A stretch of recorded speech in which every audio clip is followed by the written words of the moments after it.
Good evening. My name is Jim Kello. Welcome to New Tracks. This is a show where mentors help modelers build. Thanks so much for coming. Hope you come back often and tell your friends about us.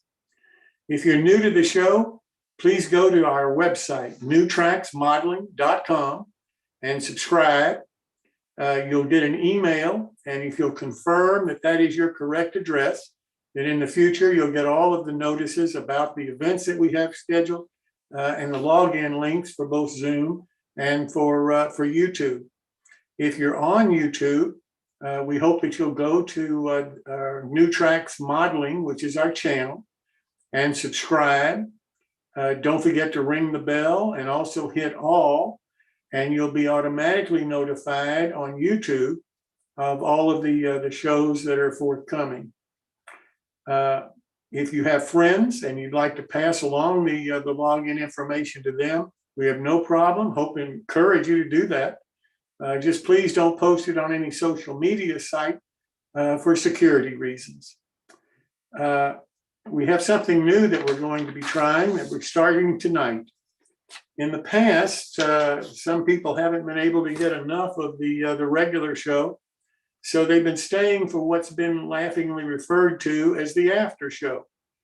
And it's covered a wide range of sometimes significant, sometimes insignificant parts of the hobby, but it's popular. So Clark Kooning, MMR, has agreed to do the after show for a period of time. We've talked about 30 minutes after we sign off from the regular show. And we're going to start that tonight. So the after show will become a part of our regular show. It'll be recorded. It'll be on a video on YouTube, so that we hope the same, somebody said, decorum that we're noted for the regular show will be able to stay with us through the after show. Clark has assured me that he will properly take care of that issue. So I hope that you'll stay with us. This will allow people on YouTube that haven't been able to participate before to participate in the after show. So we hope that you'll enjoy it. And you'll also be able to see it if you happen to miss a show, because it'll be on a video, the same as the regular show on our YouTube channel for the same evening and just a regular part of the show. So with that said, I'd like to talk about the build-alongs that we have coming up, if I can find them. On October the 20th, Motrack Models. We're going to be starting a build with 4 separate modelers building the same model in 4 separate scales. And on the 20th of October, we're going to have an introductory show for this build because it is so unusual, and as far as I'm concerned, it's never been done before. We'll have some discussion about Motrack models and what their products are. We'll introduce the 4 modelers and let them talk briefly about the models that they'll be building in the scale that they'll be building them in. And we'll have the modelers discuss a little bit about how they propose to run the shows, so that everybody, regardless of the scale that you buy the model in, will be able to follow along and to build along in that scale with the modelers. Jeff Adam is giving a 20% discount off the models. And I hope that a lot of you will want to participate in this, because regardless of what scale that you build in, you're going to learn a lot, because you'll be able to see how people are building the exact same model, but in a different scale. And we have Phil Edholm to thank for this, because this was Phil's original idea. And I thought it sounded great, because I'd never seen anything like this before. So we hope that you enjoy it, and we're going to start that on our next show, October the 20th. November the 10th, Dave Schultz is going to start his build of the all-nation waffle-side boxcar in Nscale. That same evening, Nick Massey, who owns ITLA scale models, is having Brian Schilling build one of their HO scale kits. And there's a nice discount available there, and all of the details about the discounts and about the models, all of that's available on our website.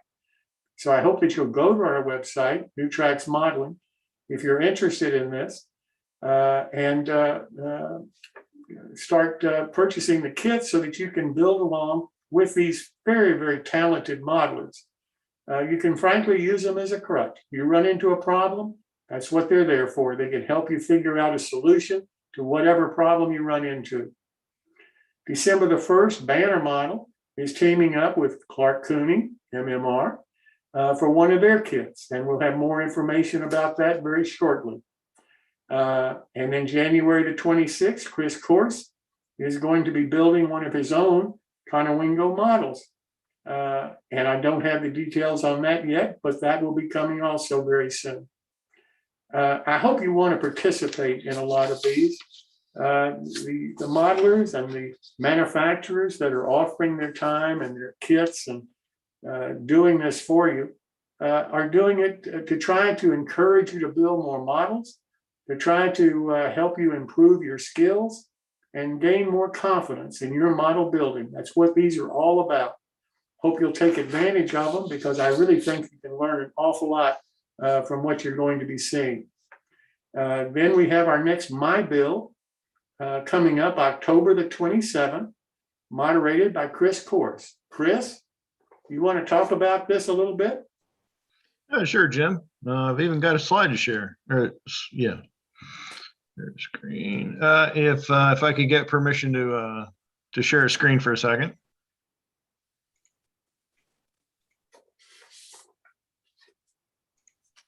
All right, there we go. Okay, so the My Build that we're going to do is October 27th, and of course it is as usual featuring you. We've got a number of participants already that have thrown their hat in the ring to participate. And speaking of participating, Hunterline is offering a $50 gift certificate for those that participated in their build along. And in order to qualify for that, you need to send me photos of your Hunterline trussel kit. It doesn't have to be finished in order to throw your hat in the ring for that raffle. But they're going to raffle off a $50 gift certificate for Hunterline products, whatever Hunterline products you would like to see help you work on your layout. But anyway, please go ahead and send me your photos, railrunner130@hotmail.com, and I'll be sure to throw those in the show. And as soon as I'm done here, I will go ahead and put my info in the chat, and I'll turn it back over to you, Jim. Chris, thanks so very much. I'm encouraged that you're getting a lot of response. The My Builds have been picking up.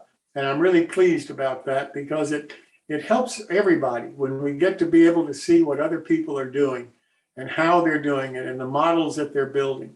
So I really do appreciate everybody that wants to participate in this, and I hope a lot of you will.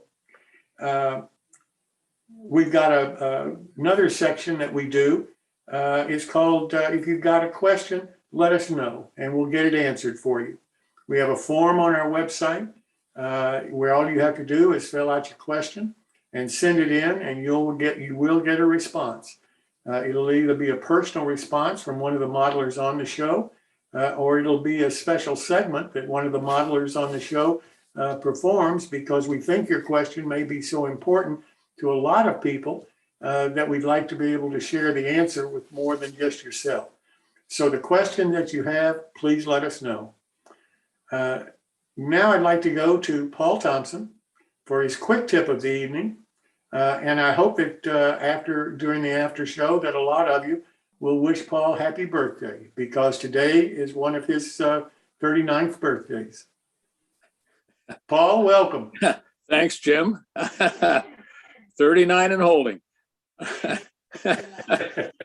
Okay. All right. I hope everybody is seeing that. I have just shared something that I thought I'd sort of put forward as a quick tip and also a bit of a safety item with the electronics and stuff that we're all using today, especially at Fremo, et cetera, with batteries, et cetera. And just recently, I've had a little bit of an incident with batteries, so I thought I'd go through this. Obviously, the 9-volt battery is the thing that powers a lot of this stuff, although we use others. And one of the things that we all know is these things will short out, and they can be shorted out by screwdrivers, et cetera, because a lot of times you'll see people just throw these in a box or throw them in their toolbox when they're done with them, which is natural because you shouldn't be leaving them in your device. They do leak and they can ruin your device. But just throwing them aside, even 2 of them together, these things are metal on the outside and they will short, and they can spark and heat and do all kinds of other damage, especially the lithium ones. So what to do about it? Well, if you're putting it away at a show, or you're just putting it into your toolbox, put it in a container that will not allow any electricity to short out. So an old pill box is ideal, which is probably the thing that most people can get today. And there it is, totally encapsulated. Or even better, if you remember what these things were the 35 millimeter camera capsules. They work just as well too. And that basically sums it all up. Just stay safe and you'll have a good fresh battery and it won't be drained. And that's my tip for the evening, guys. Thank you. Well, Paul, thank you so much and happy birthday. Hope you have many, many more in the future. Well, thank you, Jim. Now all I have to do is figure out where the stop sharing went to. It's done. Yeah, good, thank you. Well, we've got a full show tonight. We have Martin Breckbill doing a build along of the Leadville Designs car. Jim Murphy is building along a LaBelle business car. Bill Davis is building along the Rail Scale Models Tobacco Barn. And Todd Fiester is showing us his great Nscale layout. And I think that that's something that you're all going to really enjoy seeing. So let me start this by going to Martin Breckbill, MMR, for the build along of the Leadville Designs Maintenance of Way car. Martin, welcome. Good evening, Jim and others. Let's figure out where I am here. That looks right. There you go, butter. There we are. Well, I think that's where we were. This is the 4th week, so this should be part 4. And being a whole week ago, I barely remember where I was, or where I am now for that matter. So go pick up where we were. Oh, there it is. We installed the sides and we're just beginning to add the rest of the exterior parts. It's good I made these slides so I'd know what I was doing. I could actually remember it a week later. So let's look at the outside of this thing. I didn't point this out last time. I actually put my reading glasses on so I can see what I'm looking at better. We got a bunch of dimples that are laser etched into the exterior. So this is nice. I mean, it tells you where things go. You've got dimples here for grab irons, but there's 2 sets of holes. The lower ones for the wire for the grab irons, the upper set are for nut bolt washer castings. And these are for your stirrup steps, more stirrup steps, more stirrup steps, lots and lots and lots of holes over here for grab irons and NBW castings, your nut bolt and washers. So you're going to be drilling a lot of holes. And if you're going to be doing this with a pin vise, odds are you'll break at least 2 or 3 drill bits off. There's a lot of holes to drill. And I actually use a battery powered Dremel, which may or may not be for everyone. Once again, I managed to drill all the holes without shedding any blood, so I know it can be done. A couple of things here. I say number 73 drill bit. that comes about because at this point in building the kit, I found out I didn't have any wire left to make the grab irons. So you're sort of on your own at this point. And I used a lot of 20 thousandths phosphor bronze wire from Tishi because I have it, but it's a very nice, easily formed wire. The other part of this is a bit of a conundrum, is that in the etched brass fretwork, there's supposed to be a bending jig. A bending jig being probably a hole and a little note that says bend here. I did not find such a thing on this kit. That may be on the HO fretwork for all I know. But no matter, it's not that critical. You know how far apart the wire has to be bent. It has to go in these two holes. Simple matter. So you're shaping the basic grab iron. It's a piece of wire. And I like to bend my wire so that one leg's longer than the other, because then you put one leg in one hole and that steadies it for you. It doesn't fall out. Then you can go grab the other end and shove it in the hole squarely, and it falls in nicely. Because if you try to put two pieces in the same length at the same time, odds are you're holding that with a hemostat, a pair of pliers, your fingers, you're holding the car with the other hand, and you're trying to align two things with not enough hands or eyes. So it's a lot easier. Eliminate the degree of freedom invoked by sticking one end in. Now you've got it anchored. Then you can swing this other end around, drop it into the hole, and feed it in. The other reason I used a number 73 drill, it's a little larger than 20 thousandths. I don't really worry about getting a little bit bigger hole than the wire. I want it to go in fairly easily without fighting with it, because if you fight with it, you're going to bend the wire. So a little bit larger, and you got to leave a little bit of room for the glue to hold the wire in as well. So a little larger hole is not a problem. Okay, you don't want to make it 6 inches larger, but a couple of thousandths won't hurt. It's going to get filled up with your glue anyhow, and you won't notice it after it's painted. So it's not a worry. Tools for making grab irons. Well, I actually use a pair of sprue cutters as nippers when you get down to 20 thousandths. I don't even worry about it. Hemostat. If you don't have a hemostat on your workbench, there's probably something wrong with you by now. I probably have 20 of them of varying sizes, shapes, forms, curved ends, straight ends, short jaws, long jaws. A third of them have been damaged by soldering flux because I've had them for so long. But they are indispensable for that extra hand when you're holding something that you can barely see. It's a little piece of wire and you want to align it into two holes. Get yourself some hemostats, and get decent ones. There's lots of cheap junk ones out there. If you can get good ones, like next time you're at the dentist or the doctor's and they're throwing stuff away, have them throw it away into your pocket. They're just too useful otherwise. Flat-jawed pliers. Actually, this one's not as good as this one over here, and I'll show you in the next slide over. And here's the reason why. This one's got a taper, so you're not going to get a right angle bend. It's going to get twisted. This one over here is a straight pair of pliers. There's no teeth on the inside of it, and it's just about almost as wide as an O-scale grab iron, strangely enough. So serendipity smiles upon you if you find the right one. But these are, I don't know where you find one like this, because I think this one was my grandfather's, but God knows where he found it, probably at Fairchild Industries 50 years ago. But get a straight pair as opposed to a pair with a taper in it. Then you can get a nice right angle bend.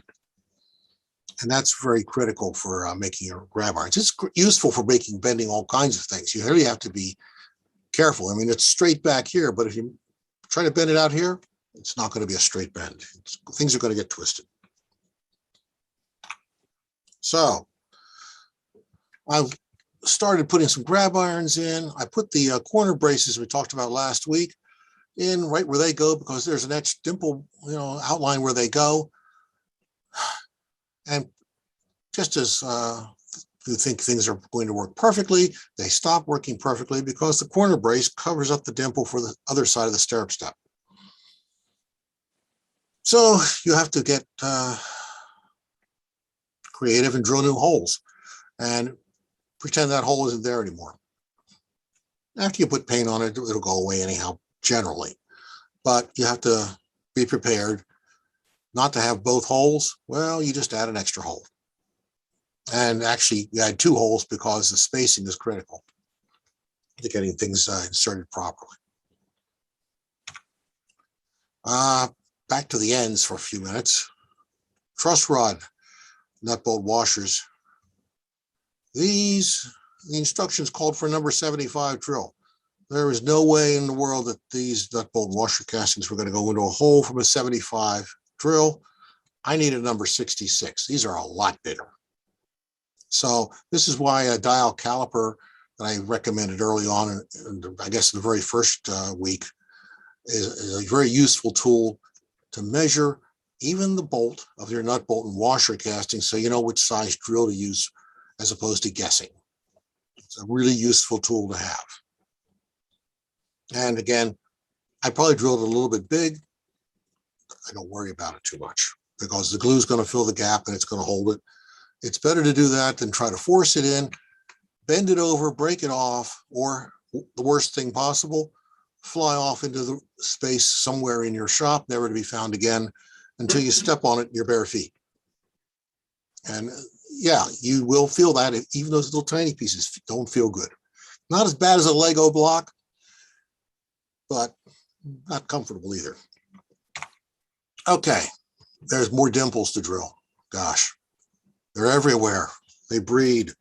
But you have dimples down here, except that's where the brake shaft and the base for it go. So you're not going to use those. You got to remember that. This end is your brake end. Stuff goes here. Stuff that's going to get in the way. You can't put a brake. You can't put that grab iron there. It will not wrap around. In fact, I think that we'll come back to another slide later. And in fact, the bottom brake stirrup is right on top of those 2 holes. Okay, here are your nut bolt and washer castings for all those grab irons.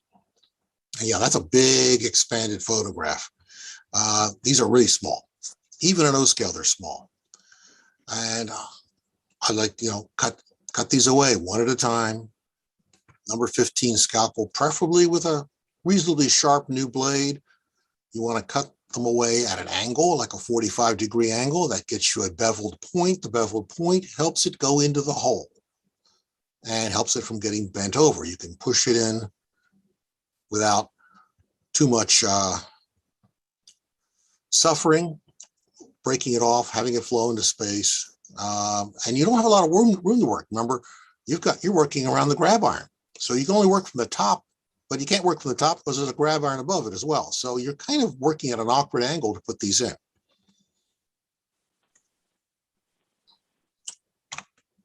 And so you can get them in. They go in. There's your 20 thousandths wire from T-sheet, 23, number 73 bit for the wire, 72 for the nut bolt washers. They're a little smaller, but they drop in fairly easily if you have the right size hole. And that's really critical, getting the right size hole. Okay, so we don't have the roof on yet, actually. I just had the bracing for it. There's 2 laser cut pieces for the roof. These are the roof wall supports. They actually drop into these slots, which is really clever. I really like this idea. It's 2 pieces. You put them together, you got a slot. These pieces drop right in. They're positioned exactly where they belong, so you don't have to think about it. The thinking has been done for you. You can't get it wrong. You can't put them in upside down either. So this is great. You notice there's actually even little nail marks, rivet, whatever, steel. This is a steel roof. So there's actually little marks in the roof beyond just your grab iron locations. This is all very nicely detailed for you. And once you drop it all into place, the only issue is you do have this groove on the top, but you're not going to see it once you put the roof walk on. It goes away. Now it's out of sight, out of mind. And if you're really good, you'll forget about it very, very quickly. You have to have a short memory about this. Once you put this on, yes, that all disappeared. It didn't exist, didn't happen, not a problem. So you, again, more grab irons, more nut bolt washers. Not too hard to do, but they get a little tedious after a while. You know, I think I did one side and put it down and said, I got to take a break. You can only look at so many holes and putting nut bolt washer castings in before you just have to get up and take a walk. Stirrup steps. Yeah, they're waiting patiently. There are 6 of them, 4 corners and the doors, below the doors. They're easy to put in. But the roof walk on, we got some of the brake wheel, and the roof walks, you know, just drop a glue on every support, put it in place, line it up with the etched holes, laser cut holes. You're done. Okay, back to the brake end. And this is why you couldn't put a grab iron right in that location. This piece actually goes there. You got to find all these pieces in your sprue of parts. I know I said this at least once in the past, but early on, that sprue of all those brake parts, there are parts on there you will not use. Do not get into a panic over having parts that you didn't use and don't know where they go, because they don't go anywhere. They don't belong in this car. There will be extra stuff. And you know, you use the parts that you need, and the rest of them, well, if you can use them for something else, put them in your scrap drawer. Otherwise, don't worry about them. So you got to drill these little pieces out. This one's split. I saw, you know, welded it back together with some methylene chloride, but that's 20 thousandths wire again, I guess. And the relief valve, well, that was a lot of fun trying to drill for a hole, but it did drill. And a little hole at the bottom of this. So you just thread this through, glue it all in place, preferably straight up and down if you can. And you've got the end done. Got to be careful with a plastic wheel. They can be brittle. They can break off. I usually prefer to use a brass one if I have one. And I wouldn't hesitate to suggest substituting brass for that, because they tend to break on the spokes. So you see I moved the stirrup steps over. They just had to be done. Added a doorknob because there's no door, you know, the door's got to open somehow. And that's just a pin. That's a regular sewing pin. Just drill a hole, drop the pin right through the hole, stop it, put a drop of CA on it, push it in a little bit further. It's not going anywhere. Now people can get in and out. Added the chimney, smoke jack. That's 3D printed. So you got to be a little careful not to break it. It's a little brittle and it's very slippery. It's not got a lot of ridges on it that you can grab like the normal 3D printing. I'm not sure what type of material it is, but it fits right through the hole perfectly. A little bit of CA, it stops and stays right where you put it. And last but not least, more fun. Gosh, this was the real fun part. The lift levers. Okay, this end's pretty easy. Little glue, you drop it in place. Air hose, casting, a little bit of glue, drops in place. Same story with this one. This one you got to wrap around everything. And it's not as easy as it may seem. And these actually lift. They're not glued in place. They actually will move up and down. You thread them through these hinges, pivots, and if you're careful, they're still operational if you want them to be. This actually is I should have pushed it over another ½ inch. Well, maybe not. It's right where it belongs, give or take a little bit. So that takes care of the ends. Another doorknob, another pin. No one will ever miss them. Buy a bunch of pins at the Notions counter at the grocery store. And that's where we'll stop for this week. because we got to gather our wits, because next week we're going to learn how to spell in the, because I forgot how to spell that properly, and I had an extra P in painting. I must have fat fingers again. We'll try to paint this without messing too much up. Maybe stain some things, do some lettering, decaling, and maybe start on weathering if I actually have the time to actually do it. Between now and next week, I don't have a lot of free time. And the following week, I don't have any free time at all. So we'll figure out how to do it, and I'll stop here. So now's the time when the interrogation starts. I'm ready. Bring it on. Got a question for you. There we go. The hand grabs and the nut bolt washers. Yeah, You put the hand grabs on first. I did. Yeah, you But- could do that the other way around if you were thinking about it. But the instructions actually have it going in that order. And it's easier to do it that way. I'm not convinced of that. I didn't know. I don't know. I didn't try. I actually had the thought while I was talking that I would do a row of nut bolt washers, put a grab iron in, go down to the next one, put the nut bolt washers in, and put the grab iron in, and work my way down alternating. It seemed like it might work for physical access, but it might lead to bouts of insanity, going back and forth between them and different pliers and hemostats and stuff. But it may be less boring too at the end, and you might actually sit down and do the whole car if you maintain focus. I think it's possible.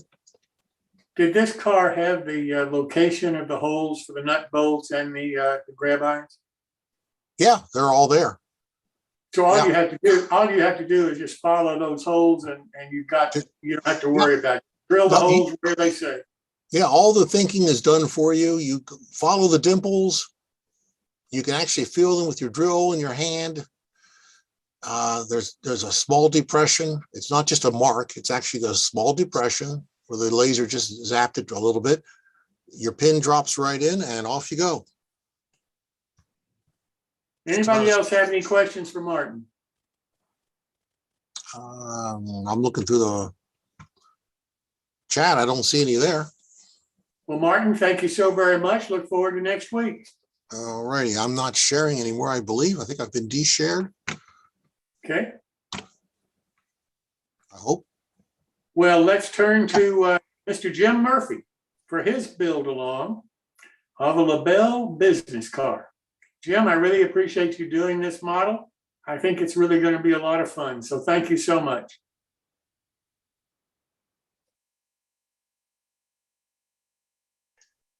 Mute, gotta get my video. There's my smiling face up there. Thank you very much. All right, got it. That's the first step of the settings. I now need to pull up Mr. Presentation here, and I will. Whoop! I got to figure out how to. Okay, I got to go backwards. Just excuse me, just a moment.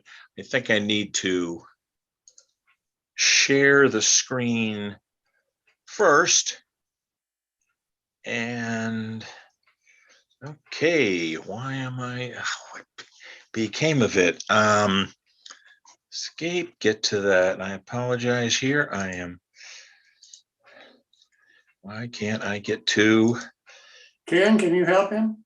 There we are. Okay, I'm trying to hit the share screen button.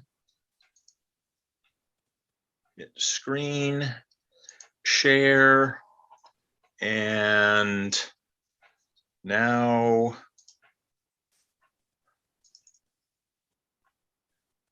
I believe. Yeah, hit the little button on the bottom right there, that little bar that's got two arrows on it on the picture. No. Okay, I've got this. The full screen one. It'll make it go full Okay, screen. I've got a bunch of folk. Here it is. Got a bunch of folks in the way there. There we are. I hope we are able to see an open platform business car. And I was very excited about this challenge. One, it's nice to see that LaBelle Woodworking has come back again. And we're just really, really pleased with their efforts. I'm going to talk about kit enhancements. of this. I'm going to include at no extra charge a few tips and tricks. And for the final version, going a little bit over the top. So the basic kit and then a few inspirational extras. So we're going to be working on the kit itself. First step, get familiar with the parts. Yes, read the instructions. I said, get familiar with the parts and read the instructions. Also helpful is locate some prototype information and photos if you can find them. So we're going to try to get together some background information and read the instructions. Our steps are going to be the roof and clear story as a subassembly. Because I intend to take this a bit beyond, I'm going to separate it into separate assemblies for roof and cellar story. Next, the car body, do the lettering, painting, and do the windows. Add that as a separate assembly, standalone as just the car itself. Then separately, the truck's underbody, tanks, the brake rigging. As Jamie Bothwell has instructed us, there's an awful lot of interesting things underneath the passenger car, and we're going to address those.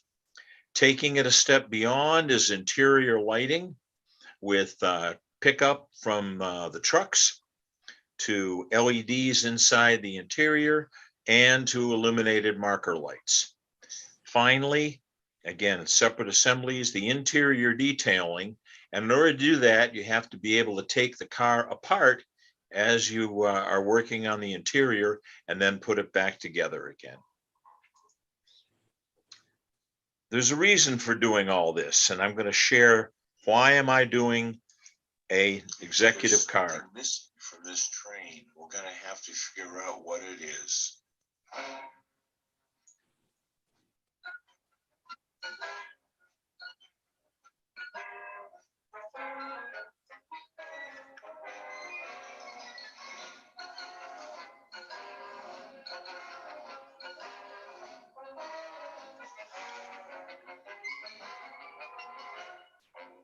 Good evening.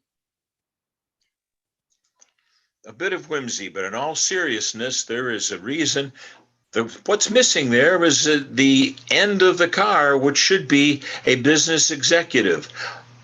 This was the rolling front office that was the most visible to customers all along the railroad.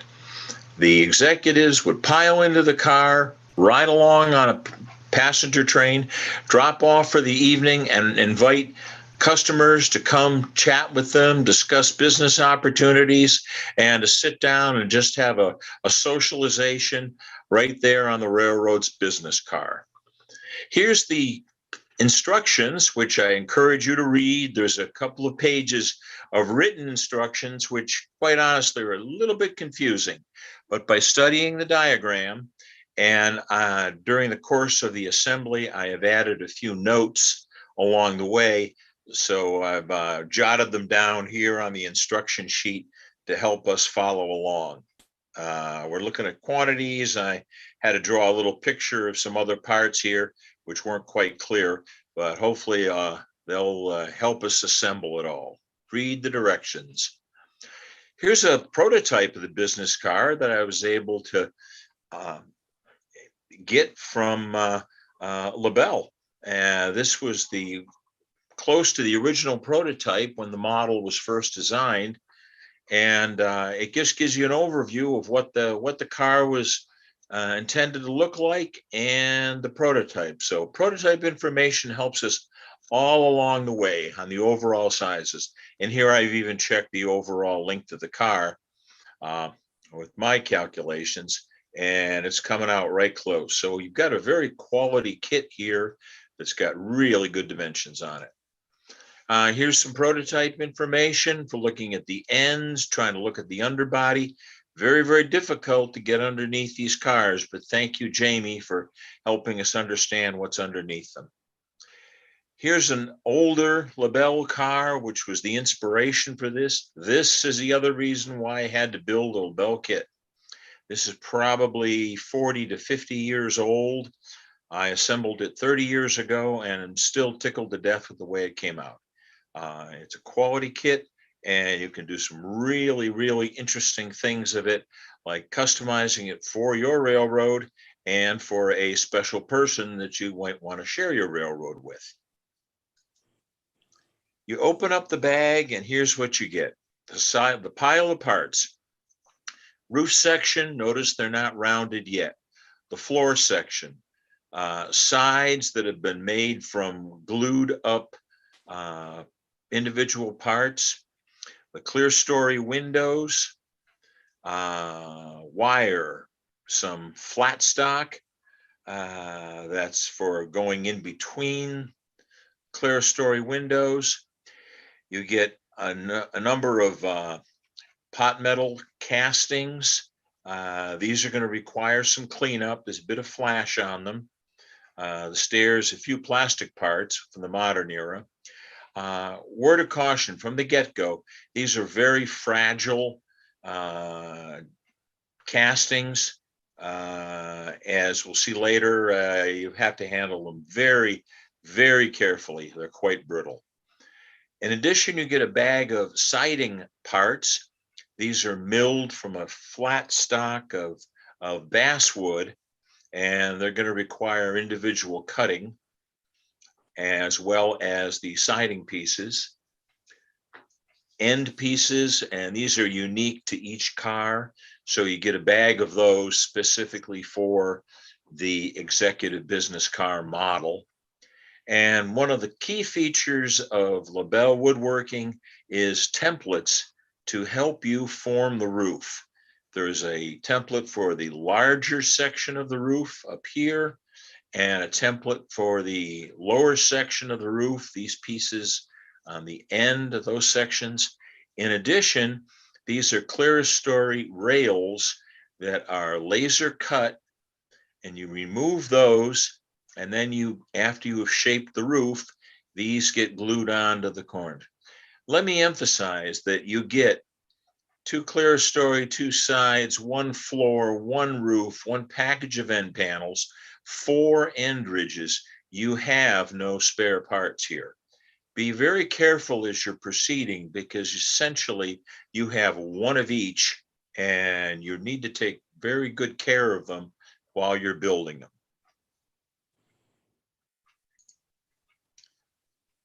First step is to spread them all out, understand what you have. Here's tips and tricks number 1. I do a lot of sanding with these disposable nail files. These are available from beauty supply shops. They have 2 grits, top and bottom. In this case, it's a 220 and a 320 grit on the same sanding sticks. They're only $1 a piece. If you go to an outlet like Micro Mart, they're about $5 a piece. Go to your local beauty supply shop. Don't be proud. They're usually up in the front of the store. And if you're nice to them, you can sign up for a discount card and get 5% off every purchase. In addition to the sanding kits, they come from everything from 100 grit, which is like gravel on a piece of paper, to 600 grit, which will give you the finest, smoothest finish you ever saw. In addition, I use a stainless steel wire brush for defuzzing. Nothing worse than a little fuzz on milled wood pieces. This takes it right off, and then continue on with your sanding strips. Now, we all have sandpaper. If you like that, fine for it. But I pass this on as these nail files are just the neatest project. And then clean them up as best you can, sand them down slightly, and then put them on some double stick tape. Start getting them ready on a carrier, and get ready to start filling your spray booth, because you want to paint these. First step is to seal both sides of any wood project. You're going to get a lot of fuzz from sanding and just handling these. You don't want the oils on your fingers to absorb into the wood. It'll ruin the final finish. So the first shot is to spray them with dull coat or Krylon matte medium, or in this case, Design Master, which is cheap Hobby Lobby, probably $2 a can, clear matte finish. It's important to get matte finish, and it's also important not to spend a heck of a lot of money. You can spend an awful lot on dull coat. Last one I bought was like $6 for a teeny little rattle can. This was $2 with a coupon for 12 ounces, and it's more than I'm ever going to use. So there's plenty of it. Get something cheap, but give yourself a good coat, spray it, and I always recommend either outdoors or a spray booth. These are not good fumes to be breathing. Turn them all after, let them dry overnight, turn every surface over, and then spray the other side. So both sides are coated with a clear matte finish. Once you do that, you're ready to start actually building the car. We start with the roof. And again, we try to take off the minimum amount to do the job. Do not get over ambitious. You only have one roof casting. Don't overdo it on the first shot. Save yourself some time with a Dremel and a sander. But once you're close to the shape, not to the shape, get it close and then put it down. Next step of finishing, I like to use a mill bastard file because it has a straight surface on it. Then slowly shape the roof to get it closer and closer. I mentioned earlier that LaBelle supplies roof templates. They're a very valuable tool. Continue shaping with a file gently. Check it with your roof guide, your template. Here, I'm not quite there yet. Be patient. Take it off with a file, not the Dremel. Gets you to the next phase of the operation. Once you're getting finally close, you'll notice that some gaps start to appear here. Not a problem. It doesn't have to be a tight glue joint because we're going to go over and we're going to touch up a lot of this with filler, but get the top fairly close. You're seeing right now where it's still what I call a file finish on it. I'm then going to hit it with the emery sticks, probably a 220 and then a 320 grit sanding to get to the final shape. And once you're there, man, you're there. It's a satisfying feeling when you get that roof template exactly shaped. And I haven't gone so fast as to gouge it deeply. If you do, we have ways of correcting it. But take your time and get that profile right. Next, doing the sides in the clear story, I use a fine needle file. You want to get this surface flat because you're going to paint that. So go slowly underneath the ridge, above the roof. Try not to hit the roof too hard because it's already been shaped here. But you want a flat surface in there so that when it's painted, it'll be nice and smooth through there. Notice we still haven't got the ridges yet. So do all of this before you get close to the ridge, because once you put something here, you can't get here anymore. Again, Dremel for shaping the lower roof. Go slowly, carefully. Don't take off too much with the Dremel, but it will save you some time. The Dremel leaves a surface like this. That surface you take off with files. In this case, over in here and in here, we're going to take off with a needle file and get a word of caution. Got a bit of a boo-boo here. This happens. You get a scratch on it. We're going to be able to address that later.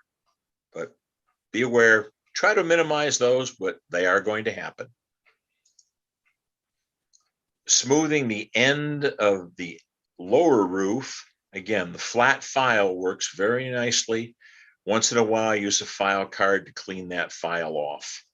It's a tool you don't find often, but it's called a card, and it's a very, very fine wire brush that cleans the teeth of the file. After the file comes the emery board. Here I've got the 320 grit facing downward. And again, I'm smoothing off here. And because this is an open area, you want to work this lower edge all the way underneath the roof, because that will make for a smooth surface there, you're going to put the ridge over that. Again, use your templates. Here I've got the lower roof template, and why are they written on? Because I can tell them apart. Again, working on it to try to get this profile. Okay, I've gone a little bit too far here, but remember now, if I do that on all 4 of them, no one will notice. So I'm a little off the template, but I'll make the other 3 just like this. Quick tip number 7. If when in doubt, if you make them all the same, no one will notice. Comes the toughest part of the modeling of the roof, and that's separating the pieces of the clear story ridge. These are very, very thin, and your job is to gently remove these little tabs that hold it on. I've already cut the roof templates out in another picture here, but cutting these out is a real challenge, and you need a super sharp X-Acto knife. A number 11 scalpel is also recommended. Here I say most everybody has X-Actos.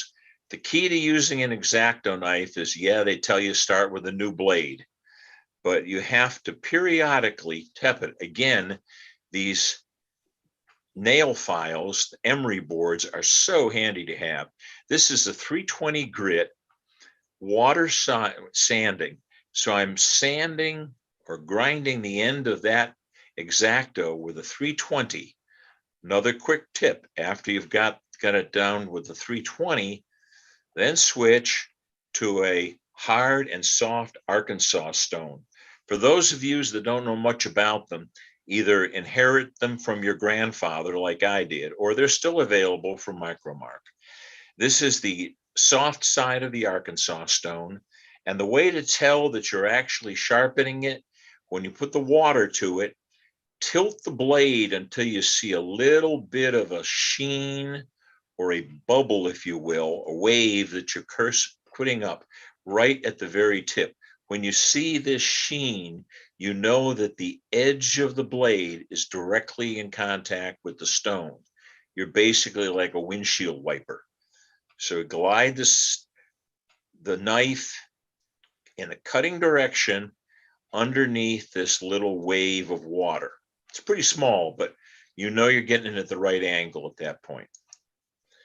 Then hold on to it for all your life. Use a gripper. In this case, I use an old clamp. Don't get your fingers underneath it. This thing is awfully, awfully sharp by this stage. Quick tip number 8, don't get your fingers under the knife blade. This is going to happen. As you're cutting these little nubs, they just get a little stubborn. So after the 3rd pass, you still haven't broken them out, but this is very likely to happen. You're going to break it off. Don't lose any of the pieces. Like I said, you've only got 4 ridge pieces. So save them, finish cutting off the little nubs, sand them with a file, but save all the loose pieces. So it's going to happen. I like white glue when I'm using models. If you have a preference for yellow carpenter's glue or ACC or whatever glue you like, I like to I'm working on a smooth plastic surface here. It's an old book divider, but you want something slippery, stiff, but won't attach to white glue. Save your pieces, very carefully glue them end for end, and then save your roof template. This is magic. That roof template now gets stuck in there, and you have glued it back together again. Everything is fine. I love these A West glue dispensers. They're a bottle with a stainless steel nozzle on them, and that allows you to repair All 4 of them. Yes, I split every one of them, but they're all glued back together again and working fine. You measure it, see how it fits against Clear Story, check it again, make sure the Clear Story is smooth down here, because this is your last chance to get to it and make it smooth. Apply a little glue with your dispenser. And once it's in place, you want to fill in the gap underneath the Clear Story ridge, because you're not going to be able to get to that again. So get some glue in there and then smooth this off, because that's the last you're going to touch it. Get all 4 of them glued in place, let it set overnight, and they're going to stick slightly above the roof ridge, which is fine. As you start sanding with your file or your emeries, you're going to see that there's still maybe some gaps here, some original gaps. Not to worry.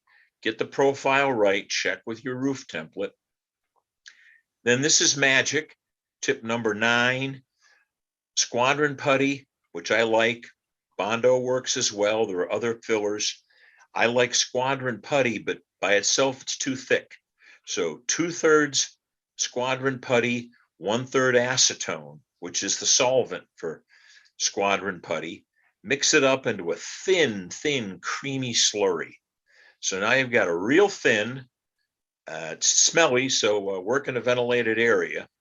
It's nail polish remover, acetone. As it starts to thicken up, spread it on the end, cover it up, and because it's thinned out, it will fill in the holes nicely. So fill it thoroughly. It's good to have too much. If you don't put enough in, do it again. Then take that and then start filing, smooth off all this, the putty that you put in. A needle file works to do the inside as well. So the outside of those is filled in, and then it's going to be flat filed. Once you're satisfied everything is sanded down, primer the inside of the roof, because that, remember, that only had sealer on it before. Primer the inside, and I use a gray primer. Might as well start doing the sides as well while you got the spray booth going. Again, doing Clear Story windows the same way. Use a needle file after they've been primered, the ubiquitous nail file. Clean out those Clear Story windows thoroughly. It's tedious, but worth the effort, because there's always a little fuzz in here that's noticeable. Again, we're taking this model over the top. Use a needle file, open up and clean every window. Final primering is, I like Krylon Color Max. It's got a little bit of body to it. It covers some sins, like the gouges that we had up there, which we covered with Squadron putty and then filed smooth. And so you got a really nice smooth surface on the ends and on the roof itself. Patience is rewarded. So until next time, when everybody hops on board the train, I'm going to leave you with the roof on and nothing else. So we have gone over the top. Are there any questions? Jim, I think you did a beautiful job explaining that. I really do. And you took it slow enough where either I understood it. Well, I tried to go into the detail, because they always say the devil is in the details. Absolutely. And I'll tell you, those files that you talk about, I've got to get some of those. I've never used them. People have told me I'd need them for years. I've never used them before, but I'm going to try them now. You convinced me. Well, I first time out, I had my wife go shopping for them, and she said, heck with this, you're coming along. And so I got there, and they offered me, this happened to be a place called Sally Beauty. They're all over the place. And they have a 5% discount card for you frequent buyers. And I go there a lot now. Fantastic. Sounds good to me. Listen, thanks so very much. I look forward to seeing you next week. Very good. We'll be there. Well, now we turn to Mr. Bill Davis. Bill has done this before, but this time he is building a rail scale models tobacco barn. And this is another beautiful kit. And I hope that a lot of you are going to be building along with with Bill. Bill, welcome.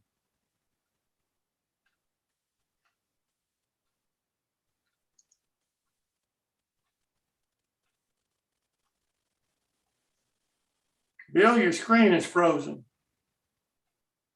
Or something's wrong. Or Bill's asleep. Or Hello? he's asleep. Phil, Hello, Bill. is there a problem here? Hang Bill? on. Try to get him on the phone. Yeah, William, he probably has a bandwidth issue. Since we're Well, all here and he's not, it probably means it's inbound. Let me look. No, Nope, there he is. He's Hello, awake Bill. now. You're on, Bill.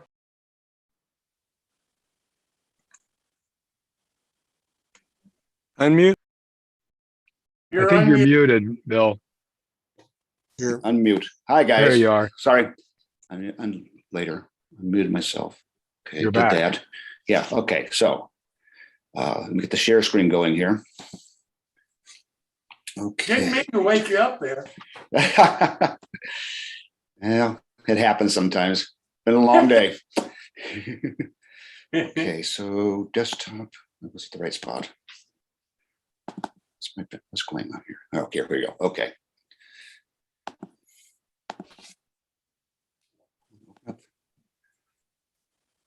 Okay, here we go. Now, was that little screen there? All right. Okay, so in part one, we prepped the wood for this project, and we by the way, we got tobacco barn on the screen, right? Yes. Okay. I turned the walls around and laid my own battens instead of using the kits provided battens, just because I didn't feel they were correct width-wise for Nscale. There was nothing wrong with using them. They just didn't satisfy my particular need. Okay. Why are we not changing? Come on.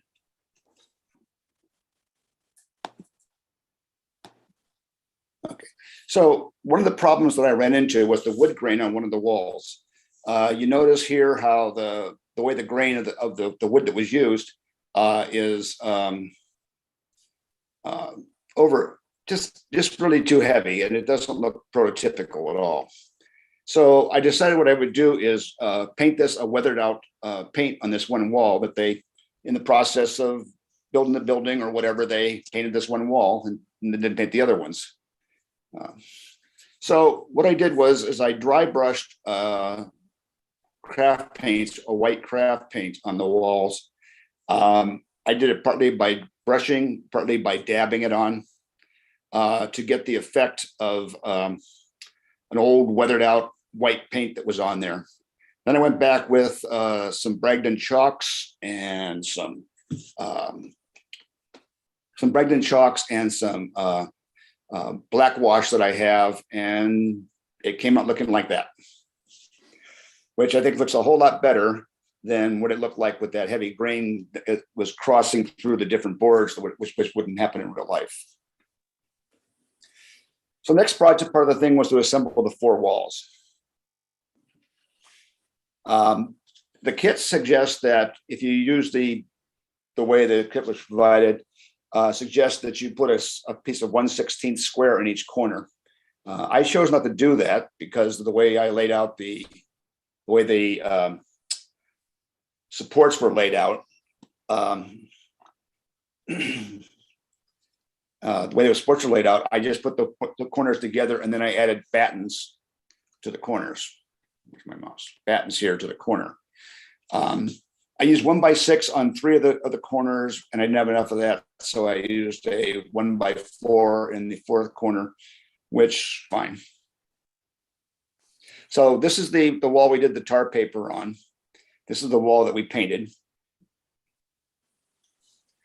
And then the other walls, I didn't do any kind of painting on them and stuff. I just left them in the unpainted wood look. And this is your fourth corner. As you can see, here's the battens that we're putting the corners to meet up. And the fourth view. I felt that I wanted good and solid, so I added pieces of triangle wood into the corners here so that it would stay good and square. I wasn't worried about getting too much glue anywhere inside here. I had a little trouble with a couple of corners here, like here. So I just loaded it down with some CA glue to finish it off there. Okay, now there's a brick foundation on this building. And so I decided I was going to paint that, but I didn't want the bricks to all be one color. So I painted it all with a craft paint red, and then I went back with a black and a darker red and another red tone there. But when it came time to do the mortar lines, I used a oil paint. So you had water-based paints for this, and by using an oil paint, the oil paint didn't attack the water-based paint, and so you didn't have a problem with wiping out the details you put into it, the foundation. Doors and windows. So the kit came with the doors and windows cut out of a more like a masonite looking color laser material. So I didn't want them to be a painted door. So I needed to get that darker brown to look more like the raw wood color of the rest of the kit. So I first painted each one of those parts with Tamiya wood deck tan. Once that was done, I went back with various washes to get a weathered tone that I was after that matched the rest of the building's weathered tones. And these are the doors when they're finished. The hinges here are from Grant Line. I cut them down and put them in there. I felt it needed some kind of way to keep the doors closed. So I made this little latch across here with 0.15 thousandths wire. And I decided to put a bunch of dirt in the bottom down here that had been kicked up on it or blown up on it or whatever, at the bottom of the door. And so that pretty much just completes the door. But you notice that these wooden pieces here now that were so dark in the laser cut look really close to the rest of the wooden pieces around it. And so that was the point of starting off by taking in and putting a subcoat of Tamiya wood deck tan, and then going from there to weather it up to match the rest. Also, you can see the brickwork was, after I cleaned off all the excess oil wash there, that the mortar lines look pretty good and stuff. Okay, so not a lot tonight, but that's it so far. This is what it looks like at this point. Now, one more thing here. This little filler here on the door on the walls. Let's see if I got a. No. Yeah, this hole here. This hole here, they had a piece of that masonite looking material there. So I added some strips behind here so that when I put it in there, it would have something to support it, because otherwise there's nothing to support it. So I'll go back into the last picture here.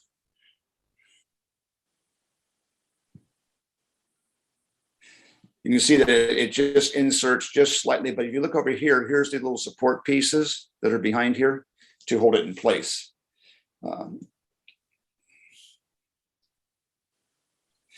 So that's pretty much it. The next time we're out here, we're going to be doing the roof. He has a design for a tar paper roof, and I haven't decided.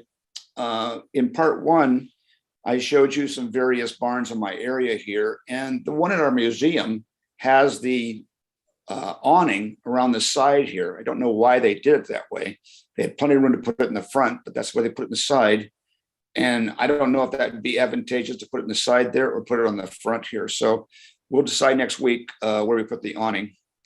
But that is where we're at this point. That's it, guys. Any questions? Well, Bill, I just got a comment. I think your door looks fantastic. I mean, I'm not sure that anybody could have ever get a better looking door. How the weathering that you did and starting with the gray, I think that's just beautiful. Thank you. Thank you. All right, so we'll look forward to seeing you next time. Thank you Yep. so very much. All right. So now let's turn to our featured modeler, Todd, who is an Nscale modeler. I had never seen his model railroad. I understand that he's been popular and a lot of people are familiar with him. I had never heard of him before, but I came across him and I had a modeler say, you ought to get him on the show. So he was kind enough to join us this evening. And Todd, I'm really looking forward to this. So thank you so much for being here. I appreciate the invite, Tim. I really do. So I'll kind of turn it over to you and let you tell us a little bit about this Inscale empire that you have created. Okay, well, let me see here if I can do this right. Phil might have to help me through this again. You there, Phil? Just go ahead. You got your pictures open. Just go ahead and share your screen and then put the picture up. Okay, the pictures, where do I find that again? Oh, you got to go, you go back in your finder, in your file finder and find the pictures. Okay, that means I have to downsize this, is that correct? Yeah, just make the zoom smaller. Yep. All right, got it, okay. And then you click on the file folder and find your picture and then just open them. There we go. And then come back to Zoom and share your screen. I'll get here. There we go. Open house. Okay, and then share the screen back with Zoom, right? Yep, share the screen in that upper left like you did before. And are these all pictures or they're video? They're all pictures, yeah. Okay, yeah, just share them without the video then. Oops.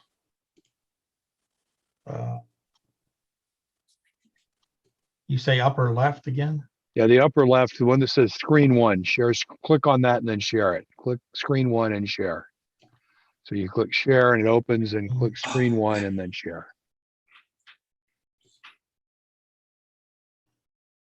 I'm pretty dumb at this. We all are, don't worry about it. There you go. You see it there? There he is. Yeah, just click on the first picture you want to show us and then you can just walk through. All right. And then you click that expand screen down at the bottom right, the little bar with the two arrows that makes it full screen. Bottom right, that one there. There you There go. we go. Okay. You're all good. All right, good. I don't know how many you're familiar with early Nscale, but what you're seeing here is the very first Nscale ever made. It was made in England in 1960 through 65. And then a few stragglers afterwards, they tried to keep the company going, but they failed. What you're seeing here is the most complete Lone Star collection in the world. I can promise you that. It's I've effortless amounts of time and traveling all over to find this stuff and help from a lot of people overseas. But this is the first Nscale ever made. Gives you some examples here on this picture, what it is, the little cars and trucks. Some of these cars and trucks will go for hundreds of dollars. It's incredible. But I've enjoyed it. I've loved it all my life. There's some passenger trains. The blue one on the top and the blue one on the bottom are very rare, hard to find. That's what a set looked like back in the day. This would have been from 1963-ish, something like that, and sold at the time for $19.99, which was a lot of money back then. There's a set there. This set's never been played with. It's brand new, never been out of the box. The little track and the track connector still sealed in the cellophane. Another big set. This was a deluxe set they made that gave you buildings and things like that. This was a Montgomery Ward set. Montgomery Ward's actually sold these for a few years. It was in their Christmas catalog. The box in this picture is worth more than the train. The train's very common. This is some of the buildings and things they made. There were die cast little bridges and things like that. This was the second people that made stuff at Nscale was on Rapido. Again, early 60s into the late 60s, early 70s, a lot of this stuff came from. This is a pretty complete collection too. I am missing a few things. I need an extra Amtrak card in that space. That's why it's there. This is the mini Trix collection I have. This is every mini Trix car they ever made. And these were made by Roco in Austria for mini Trix in Germany. This is my Lima AHM collection. This is just about everything they made in Italy. And if you look at the cars, they're European style cars with American prototype on them. American cars weren't made then. They just used the European stuff. Atlas, this is my Atlas collection. I got every car from 1968 to 1995, basically, and they started making duplicate numbers. I quit. More Atlas. My Pensy stuff, my GG1s, my Centipedes, stuff like that, a few brass. Atlas diesels mostly in this case. I know you guys are modelers. You're probably not real super interested in this, but more engines, mostly Atlas and Kato. Some other passenger sets and what have you, and Aero Train, Kato passenger trains. This is my microtrains collection. This is, I got about 8,500 microtrains cars in my collection. And in fact, Eric Smith that owns microtrains was here in the basement a few times. Another shot the other way, without the glass on. That's what you see when you come down my steps at the bottom. This is another room in the basement that has a small yard in it and more microtrains cars and what have you. Started running out of room on top, so I put them underneath. These are passenger trains. I got about 330 complete passenger trains. This is my foreign stuff, the French things, German, Japanese. Like that stuff too. Some people don't, but I do. And more foreign. This is a part of the layout. This is the showcases. Look in the train room. I had to put them on the wall because I ran out of space. But that's the city of Pittsburgh in the background. You'll see it here in a few minutes. Another foreign case. There's an overall picture of my layout. I think the next picture might be a little better there. That's a better shot. About 4,500 trees on here. Lots of track. Lots of running room. One of the pictures of the steel mills that I worked on. That's a Walther's kit. Another shot of another peninsula with 2 trains passing there. And some of you might notice the A-10s flying over at the top. Mm-hmm. Another shot of Pittsburgh looking down at the steel mill and the Wand River. And then just another shot of my small intermodal facility. Of course, it's not big enough to handle much that I got there, but this was a shot that was in the centerfold of the Nscale railroading, one of the trains in it anyway. And this is my city of Pittsburgh. This was an earlier shot. This is more finished. That was an awful lot of work. The buildings in the background are actual photographs of the real buildings in Pittsburgh. And I sat and cut out all the windows and basically made a sandwich. I used a piece of what I want to say, the foam core board is the skeleton. I cut it out and then I used aluminum foil for the back of the picture so the light wouldn't show through the photograph. And then a frosted shower curtain to filter the light. And then just a piece of poster board for the back, and you just glue it all together. And of course, before you do that, you run the LEDs up inside. There's about 500 LEDs in this picture right now inside the buildings, what have you. But Still a few more to go. There's a shot that was in the centerfold of Nscale railroading this picture.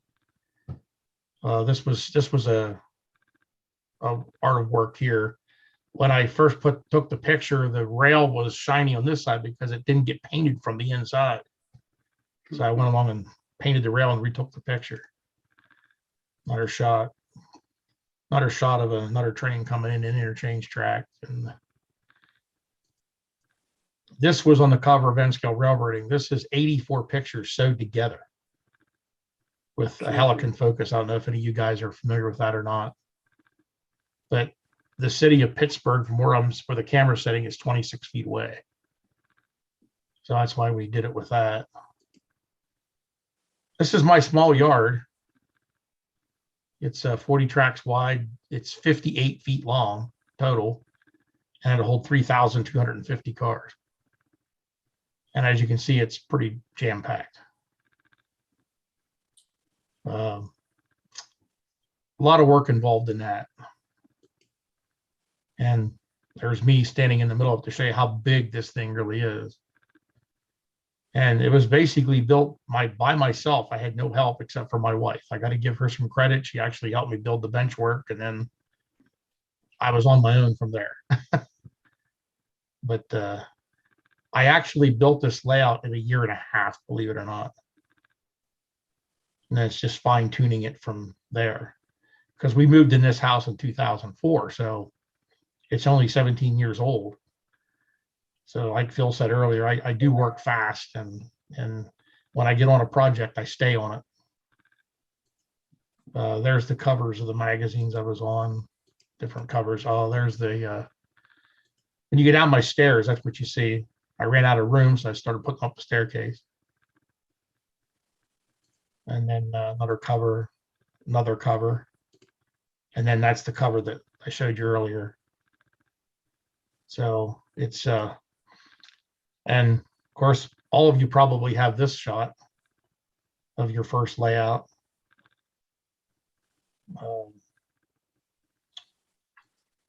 This was my first Nscale layout. It's pretty pathetic, but everybody has to start somewhere, I guess.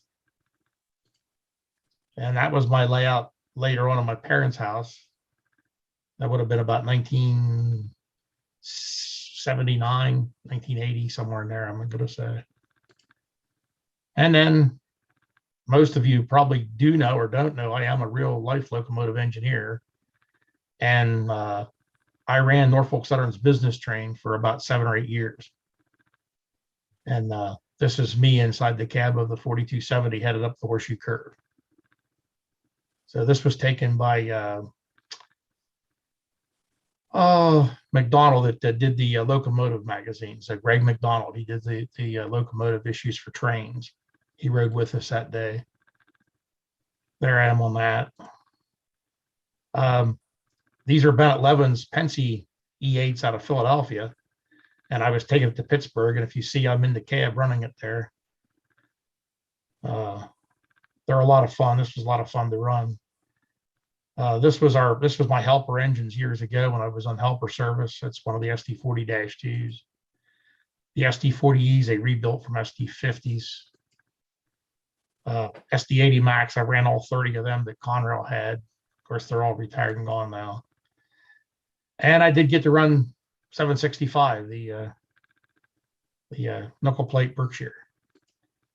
So there I am in the cab before we left Altoona. So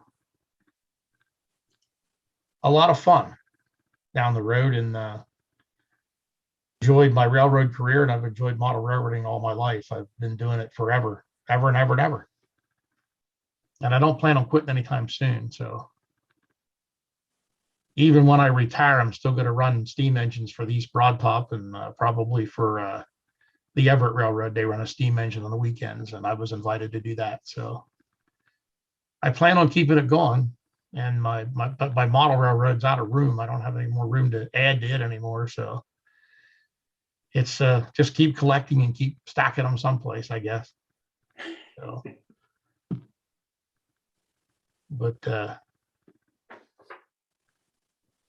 don't know how much more. Time to I could put an say. addition on your house. What's that? Well, I'm out of room for that too. I live on a corner block and there's just no room to add to it. So I gotta draw the line in the sand somewhere, or the wife's allowed to throw me out at some point. So she won't let me take over the upstairs yet, but Todd, do you operate your model railroad on a schedule? no, I don't. I like what guys do, and I participated in a lot of that with schedules and things for guys that were local here. I don't have the time, unfortunately, and we don't have the people around here to do any of that stuff anymore. And we just run trains. We have open houses several times a year here, and I'll get anywhere from 150 to 250 people during an open house day. And we just run trains, and I can run 40 trains by you and you wouldn't see the same train or the same cars twice. Yeah. So it's and I look at it as, because I run trains for the real railroad and they keep things kind of on schedule, I just like to run trains and have fun doing it, and guys just kind of can't understand that, hey, when you do it for a living every day, coming home and doing it again is like, yeah, okay, we can live without that today. But we have a lot of fun. We have our open houses. We have people come from 6 or 7 different states. They drive in and they stay here all day long. We feed everybody. We have a good time. There's no arguments or politics or, any of that kind of stuff goes on. It's just, we run trains and we have fun doing it. I was really, one of the things that really impressed me was the yard. That's one of the first things I saw, and I forget where I saw it now. But building a model railroad yard that'll hold 3,200 cars, I couldn't imagine that. It's insane. It actually, when we first did it, there it is there. It was 28 tracks wide. So Okay. You can see I still have plenty of aisleway here, and I decided to add to it and make it bigger. And I did a drawing of it, and if we come over and I did some measurements, and I thought, and if you see, it's cantilevered to the wall. Yeah. It's a freestanding structure. It's 54 inches wide.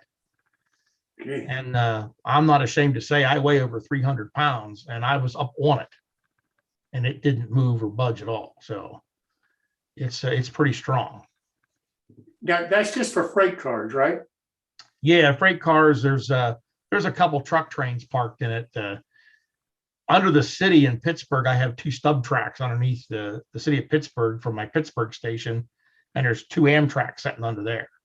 And I can run an Amtrak train in each direction. The Pennsylvania, we call it, because it runs across the state here from Harrisburg, Philly to Pittsburgh. So. And that's really your passenger terminal then. Yeah, it's just them 2 tracks, and then in this other yard that was back here, it was back here further somewhere here.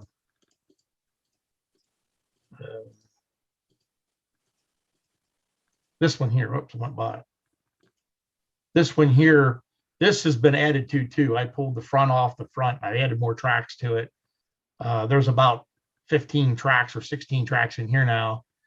And in the background, there's a geometry car. There's a Conrail office car special that I run, and another Amtrak, which we call the Broadway Limited, which I've run the Conrail office car. I've run the Broadway Limited. I've run the geometry cars. I've ran all that stuff. I also have a 30 car Ringling Brothers and Barnum and Bailey Circus. It's the red unit, and I've actually ran that in real life too. So, we can run, and I run multiple double stack trains, truck trains, coal trains, road railers, grain trains, and probably have about 18, maybe 20 mixed rates on the layout. And some of them are 100 cars long or better. And that's what a lot of people are amazed by that I run a 100-car train. It's crazy, but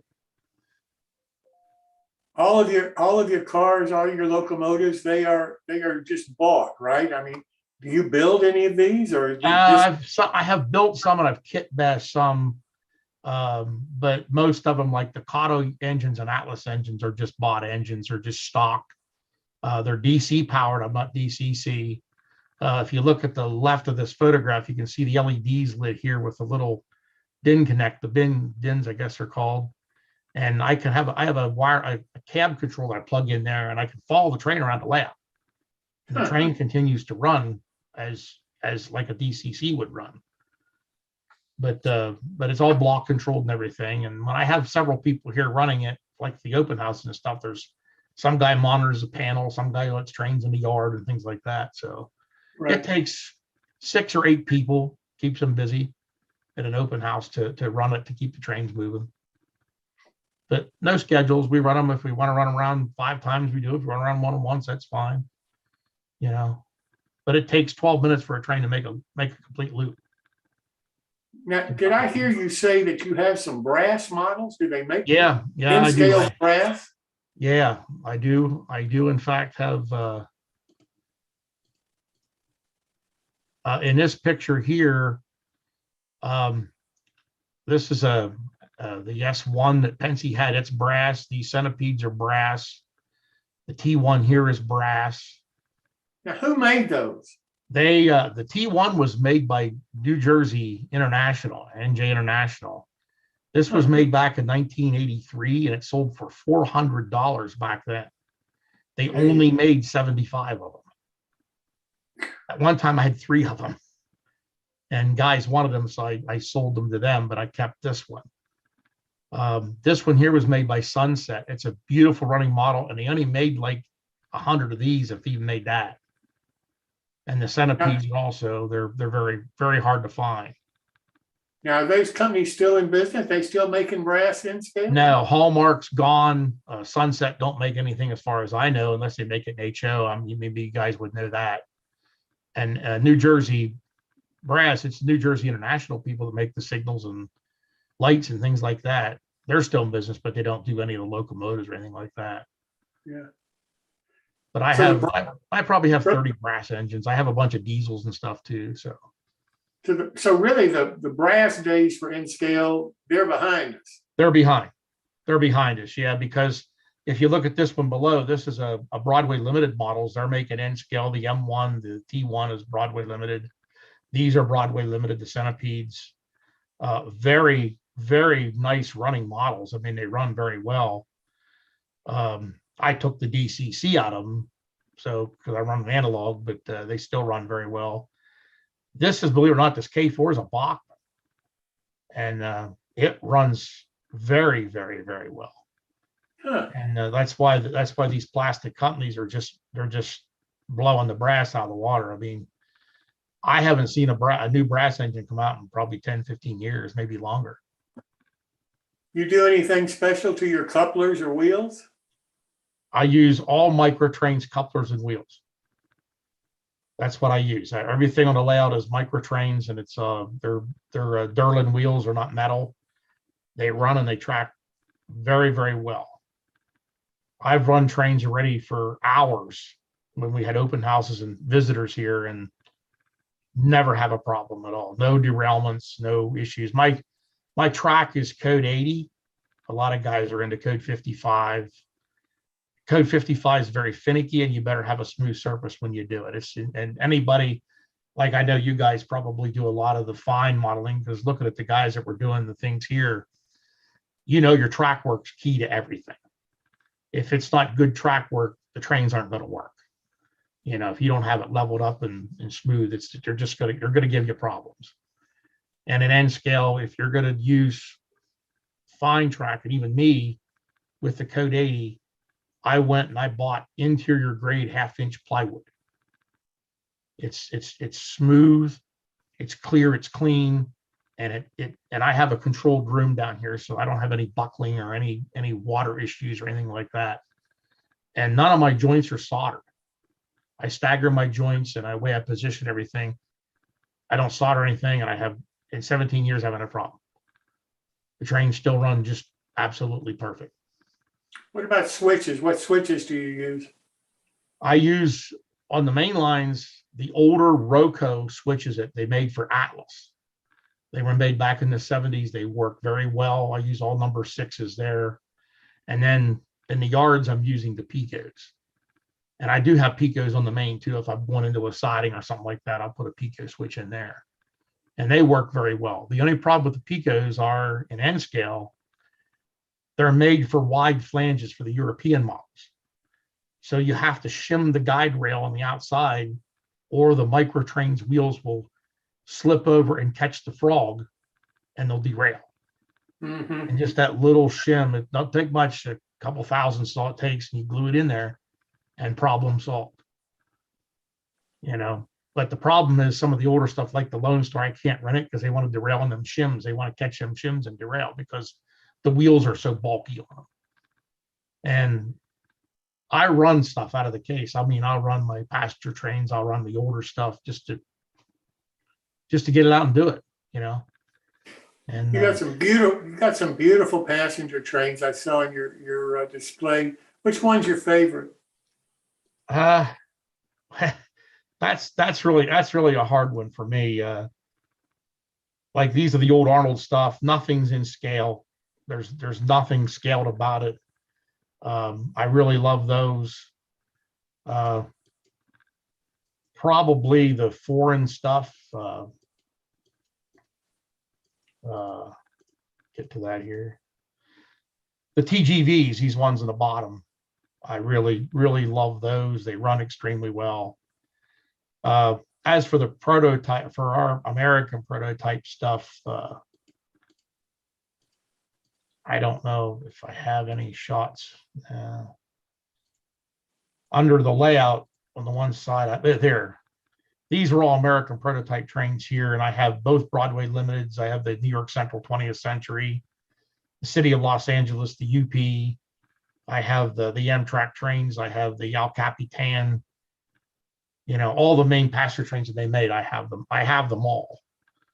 But because I love them all. I can't decipher just one. You know, when you're out of control like me, it's like, you know, my buddy comes over once in a while and we sit down here, well, I like this and I like that. I'm like, we just like it all, Steve. Just say you like it all. You know, trains are trains and it is what it is. And I've been doing this, I've been in Nscale since 1975. And I educated myself very well to learn what things are worth and what things are. And I've had it all at one time or another. You know, I mean, I have 27,000 pieces. So it's, you know, if it was made, I touched it at one time or another. So, but I just really enjoy it. You said at one point that you collect, I forget who the manufacturer was, up until 95, and then they started duplicating numbers and you stopped. That was Atlas. That was, yeah, that's,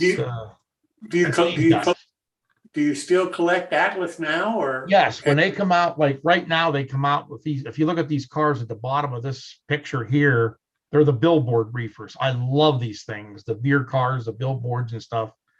Yeah. Even though I run modern stuff and I still love these cars, and they're coming out with a bunch more of them. And if they come out with new road names, I buy them. Yeah. You know, because I want to keep the collection going. But when they come out with duplicates of the same car with different numbers, it gets to a point where how many can you have?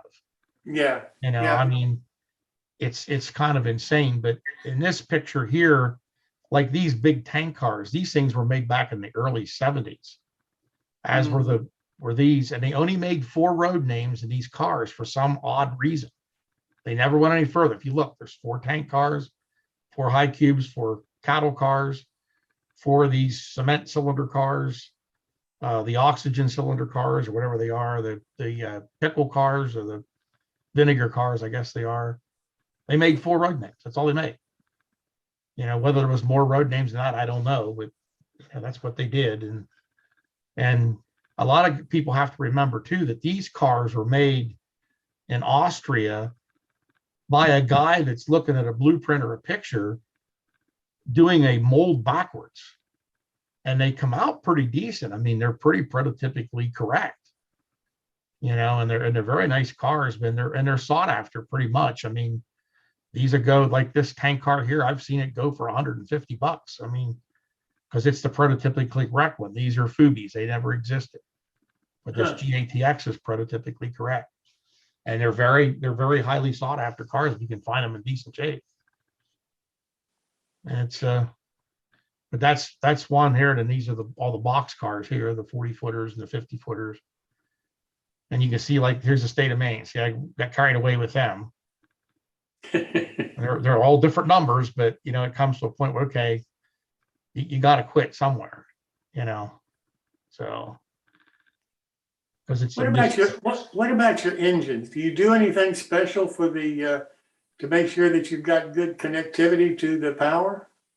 Nope, nothing special at all. But like I said, my track is all Atlas Code 80 Flex. I stagger my joints that the rail joiner rests on the top of the tie that I cut off a little. I cut the top of the ties off a little bit, the spikes, so to speak. And I slide the rail through there, and that kind of pinches it. All my wire and my solder joints are underneath. You can't find no wires or solder joints sticking out anywhere. Everything's underneath the rail or underneath the rail joiner. And we run trains here for hours, you know, and they're 100 cars long and no issues at all. Before an open house, I will tell you that I clean and lube every locomotive that we're going to run. So when somebody comes and says, I want to see that train run, we can run it. There's no excuse saying, well, I can't run it because the trains are dirty. Nope, we don't do that. And I dry clean my track. I don't use any liquids on the track. When you have 3,000 plus cars on the layout, all those wheels have dirt on them. So if you put liquid on the track and you run the train through it, all that dirt's coming off. The reason I know this, I did that for experience. So no more of that. We dry clean the track really good the night before. And How do you do that? How do you do that, Todd? I have the Roco track cleaning cars that have just a dry pad underneath them. Okay. And I put 3 of them with a couple engines, and I put them out in the main line and just turn them loose.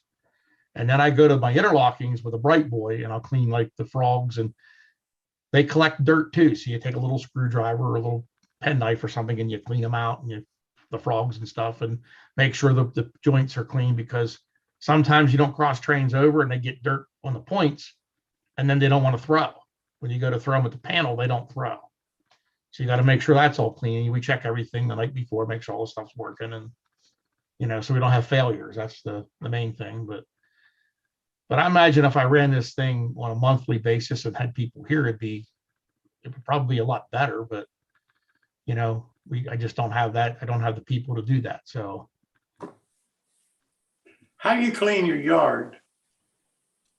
well, again, when I pull a train off the track, I run them track cleaning cars back and forth because I take every train off the track. Pull every train out of the yard, clean the engines, run the train around, inspect all the cars to make sure the couplers are all in place and everything's good. And while that train's out running, I run a track cleaning car back and forth on those tracks that I can't reach. Because Gotcha. obviously I can't reach 54 inches deep. That's impossible. And then when there's 800 or 900 cars sitting in front of you, you don't want to tip anything over because that's a disaster.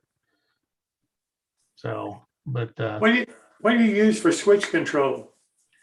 I actually use the GHP push buttons. If you're familiar with those, I'm sure you guys are. They're older. Yeah. They're older than dirt.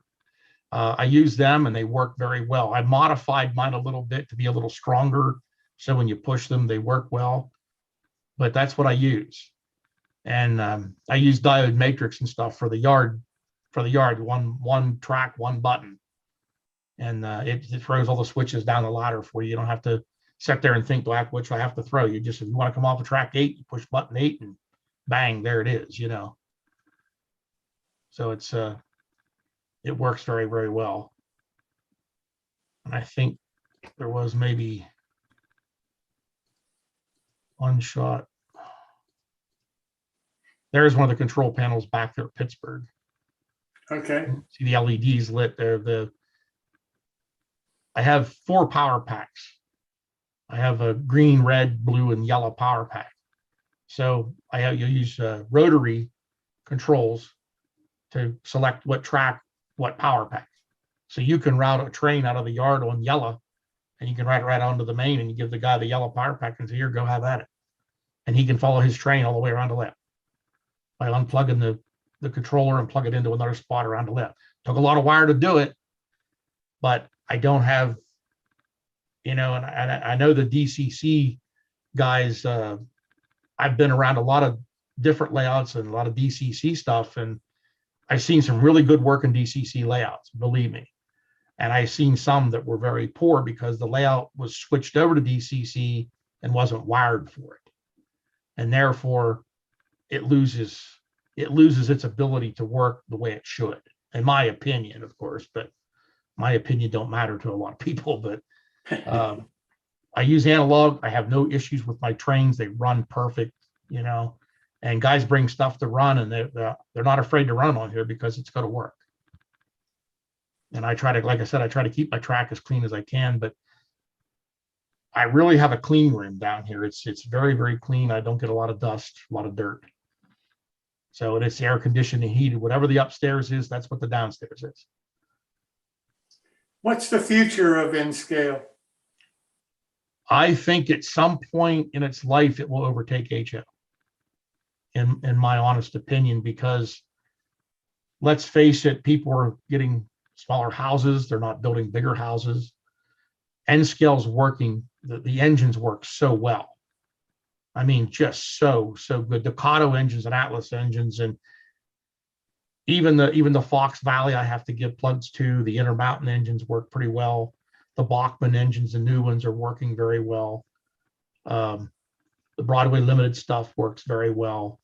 So, all the manufacturers coming out with this stuff, it's just this scale models. They've been making some nice stuff, man, turbines and things like that, and they're absolutely unbelievably gorgeous, and they run extremely well. And even Athearn's getting heavy into the Nscale business now.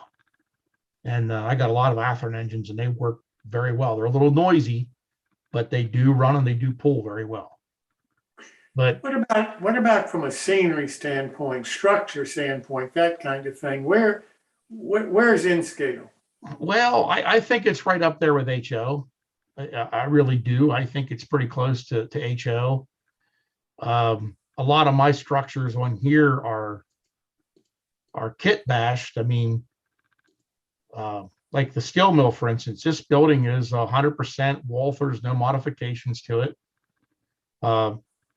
It was a very nice kit to build, a lot of parts. I have no issues with that. And my city buildings, like these buildings here, a lot of these buildings are some of the old Roco kits and stuff like that.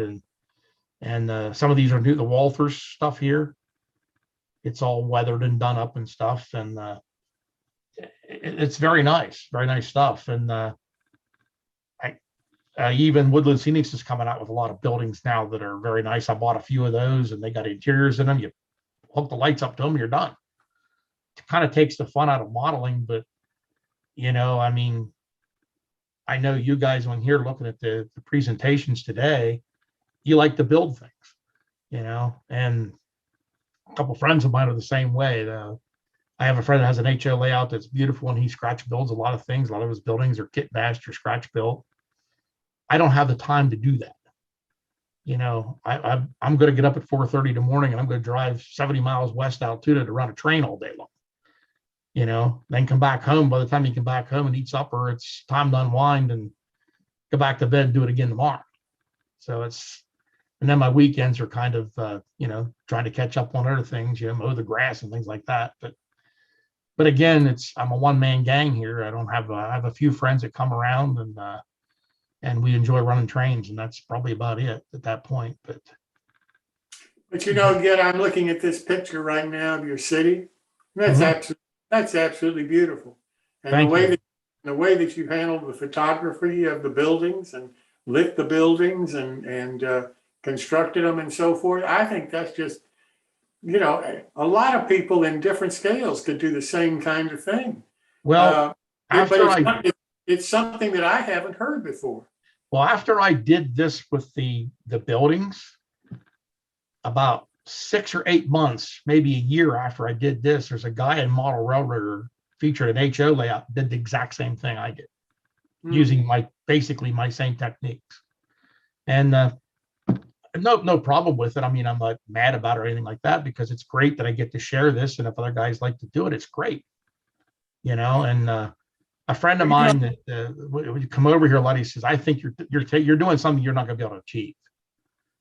So I did the US Steel building first, this big black building here that's UPMC building now. I did it first, and it come out rather well. So I thought, okay, let's do the rest of them. And they all come out pretty decent. And this is basically what I see when I go into downtown Pittsburgh on my helper. When I'm coming out of the east side of Pittsburgh, these are the buildings and how they're positioned and what I see. Well, it's a beautiful scene. It really is. And I'd love for you to come back if you get a chance and actually build one of these on the show for us and show us really what's involved in trying to do one of these buildings, because I do think that a lot of people could use this kind of technique. Yeah, I mean, if you want to model something prototypically that you're doing on your layout and you don't have room for it, these things are about, I gotta say, 3/8 of an inch thick, something like that.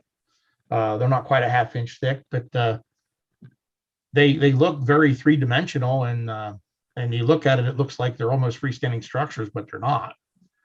But I did build a couple when I did this for the magazine and presented it to the magazine. I actually built one for him, and I put it in the envelope with the CDs when I sent it out to him, and he got the building and he goes, "This is going on my layout. This is really cool," because I made him one. Yeah. When I did an article and showcase, I made a small showcase and sent it to him, and he's like, "What's he give me, a Kato set?" It was up as a little showcase. He freaked out. He's like, "This is awesome." To give you an idea of how to build. I mean, anybody can build showcases. They're very easy to do. You only need basically a table saw. A radio arm saw helps, but a table saw is all you really need. Yeah. And but it's it's been a lot of fun, a lot of experience, and I'm a type of guy. I don't care how prototypically correct it is, because I see the prototype every day. And Lynn Westcott, I think it was Lynn Westcott or Gordon Odegaard, said, "If it looks good enough." And my art teacher always told me, stand back about 6 or 8 feet, and if it looks good from that distance, you've achieved your goal. And that's how paintings look. If you look at a lot of paintings, you get up close to them, they're like, this looks really bad. And you stand back about 6 feet, it's like, wow, that's pretty spectacular. So, and that's why I like Nscale, because it did take up a lot of space, and you could do big scenes with little trains. To duplicate this in HO, you'd have a 70 by 100-foot layout to do it in HO. And obviously I don't have that kind of space, but but the good enough thing. And I've never ever in my life criticized anybody else's work, because everybody has a different ability. And I feel I'm in the middle. I'm not the best. I've seen some of the best here tonight, looking at the building of the cars and things. And it's what guys like to do and enjoy doing. And I admire them very much. My buddy's the same way. He does all these scratch built cars and the Campbell kits and stuff. When he showed the Campbell kit, I remember them because when I was a kid, I worked at a hobby shop. When I was 12 years old, I helped the guy at the hobby shop, and I remember those kits.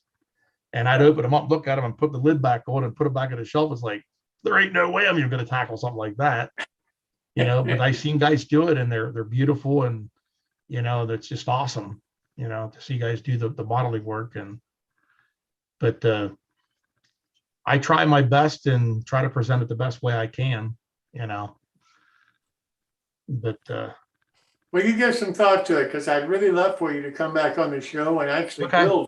build one of them. I really think a lot of people would be interested to see really how you're doing this and how you get the shower curtain, how you put all of those pieces together and create that building, because that is one beautiful scene. It really is. Thank you. Yeah, it was a thought process. And they're like, how am I going to filter the light through the windows? Yeah.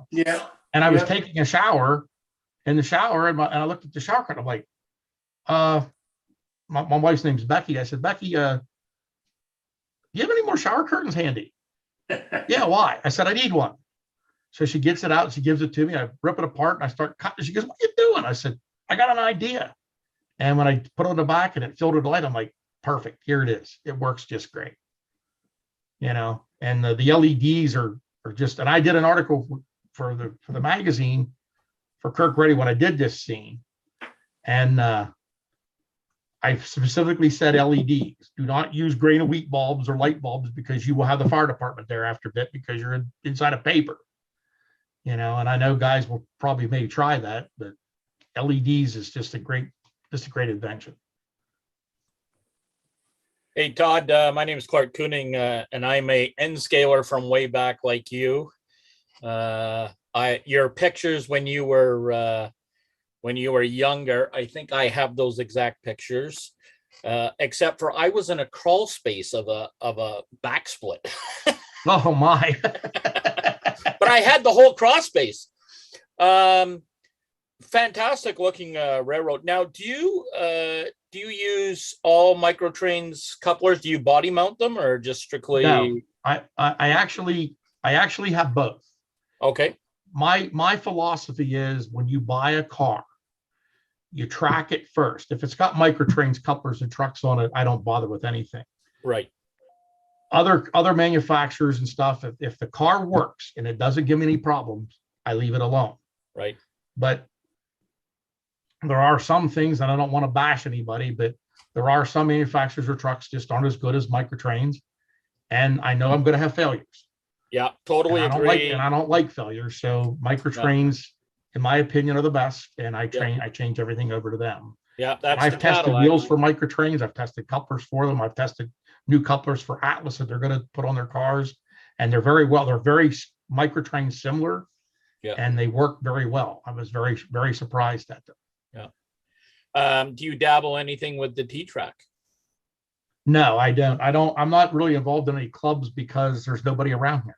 Okay. I'm so far away. There was an N-Track club here, and several of the members died, and then they just dismantled and never got back together. Yeah, so. I prefer actually the T-Track stuff now because I think N-Track has kind of outlived its life, to be honest. Well, yeah, I mean, they tried when we have a show here. It's the Nscale weekend here. They haven't had it for a few years because of the COVID and space problems, but I like what he does. Every N-Track group comes and they set their own layout up. Right. When you go to these big conventions, they try to break the record. We're going to be the largest N-Track layout in the world. Yes. And nothing works because everybody's things are different. And it's so big, they have electrical problems. When you go to Mike's show, all the guys bring their stuff.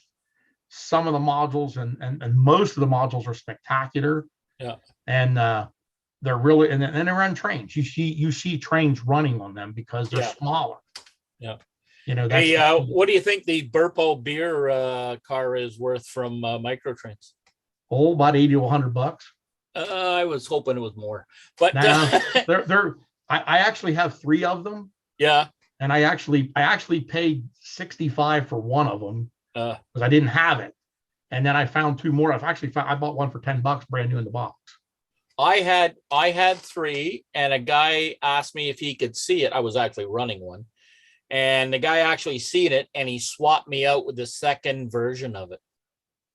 Yep, I know. I'm very familiar with it. There's actually several versions of it. Nscale enthusiast did some guzzlet beer things with the same Man of Extinction on it, which is pretty cool. But yeah, are you a twofer?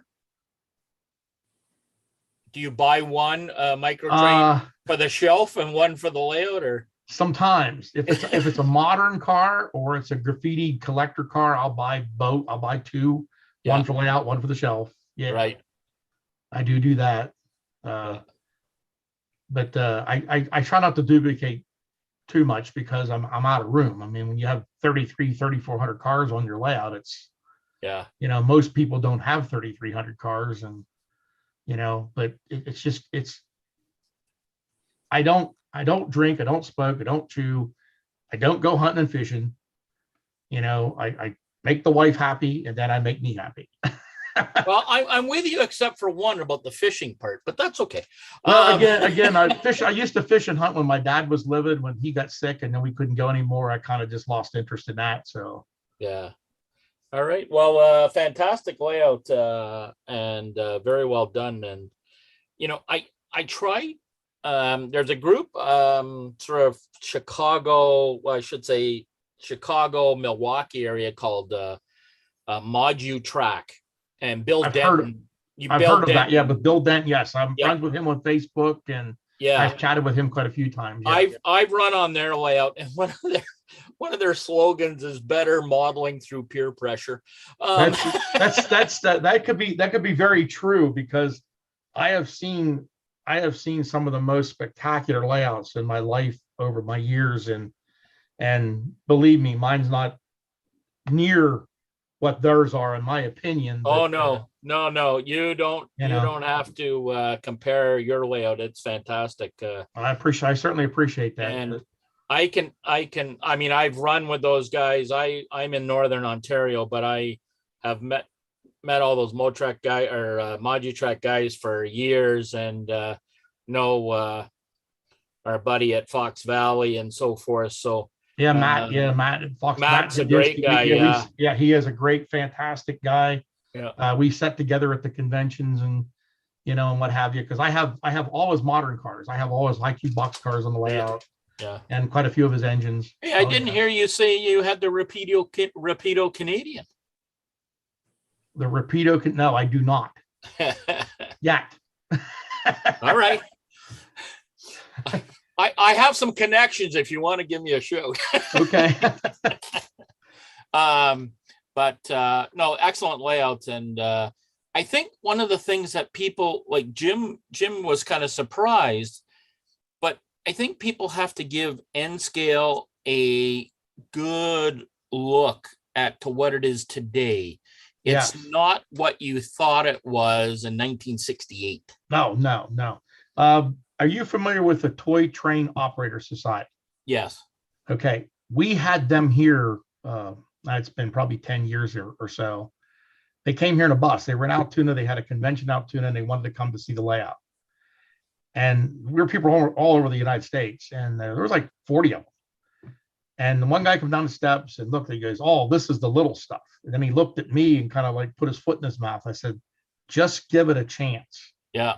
They were supposed to be here an hour. I had to kick them out after 2.5 hours because they had to go somewhere else and they weren't going there. Yeah. So people really have to good Nscale. That is, as you thoroughly said, and I totally agree, you have to have the best structure. Yeah. And then your track work. And then your track work. The best foundation is what I always said. That's good right. Wood, good plywood, a good base. Yeah. You don't want to be in a damp area with this stuff because No. it will bend and warp and it will give you problems. Yep. Like I said, nothing on my layout is soldered. None of my joints are soldered. Everything is just laying there loose. Because I have a controlled temperature, it's the same temperature just about within a few degrees of each other all the time. I don't have an issue with expansion, contraction, and anything, buckling on me. Yeah. But I think also too that and after I mention this, I'll let you talk, and then Jim, you can take over. One of the things that people, when they say I'm going to build a model railroad, I know the first one all the time is more of a trial. Mhm. But when you come to building that railroad, you have to do, like you say, the foundation, the track work, and put the effort into the surroundings as well. Yeah, like this. Hey, I've been there, buddy. I know this guy. It's a start. That's all I could say. It was a start. Yeah, but you know what? As you progress through the hobby, you learn all this. This here board was part of what was this here layout here was part of another O gauge layout. It was my grandfather's O gauge layout is what it was. That's what this plywood's off of, and he cut it for me to put this on it. Right. And it's just 2x4s nailed into some structure underneath it, and there it stands. So, Yeah. but No, excellent. And if honestly, and then this crazy thing here, we just kept adding to it and doing all kinds of goofy stuff. And then, Yeah. it's just, well, not all of us get to play on the real stuff though. well, that's a whole other thing. Yeah. Being able to do this, it's absolutely a dream come true for any model railroad or anybody that likes trains. Yeah. And to run the president around the railroad and I mean, this was my train. I had this train for several years and I was the one running it. Right. And we had a lot of fun doing it. And then anytime that Bennett brought his engines up to run, there I was headed to Pittsburgh on it, and Right.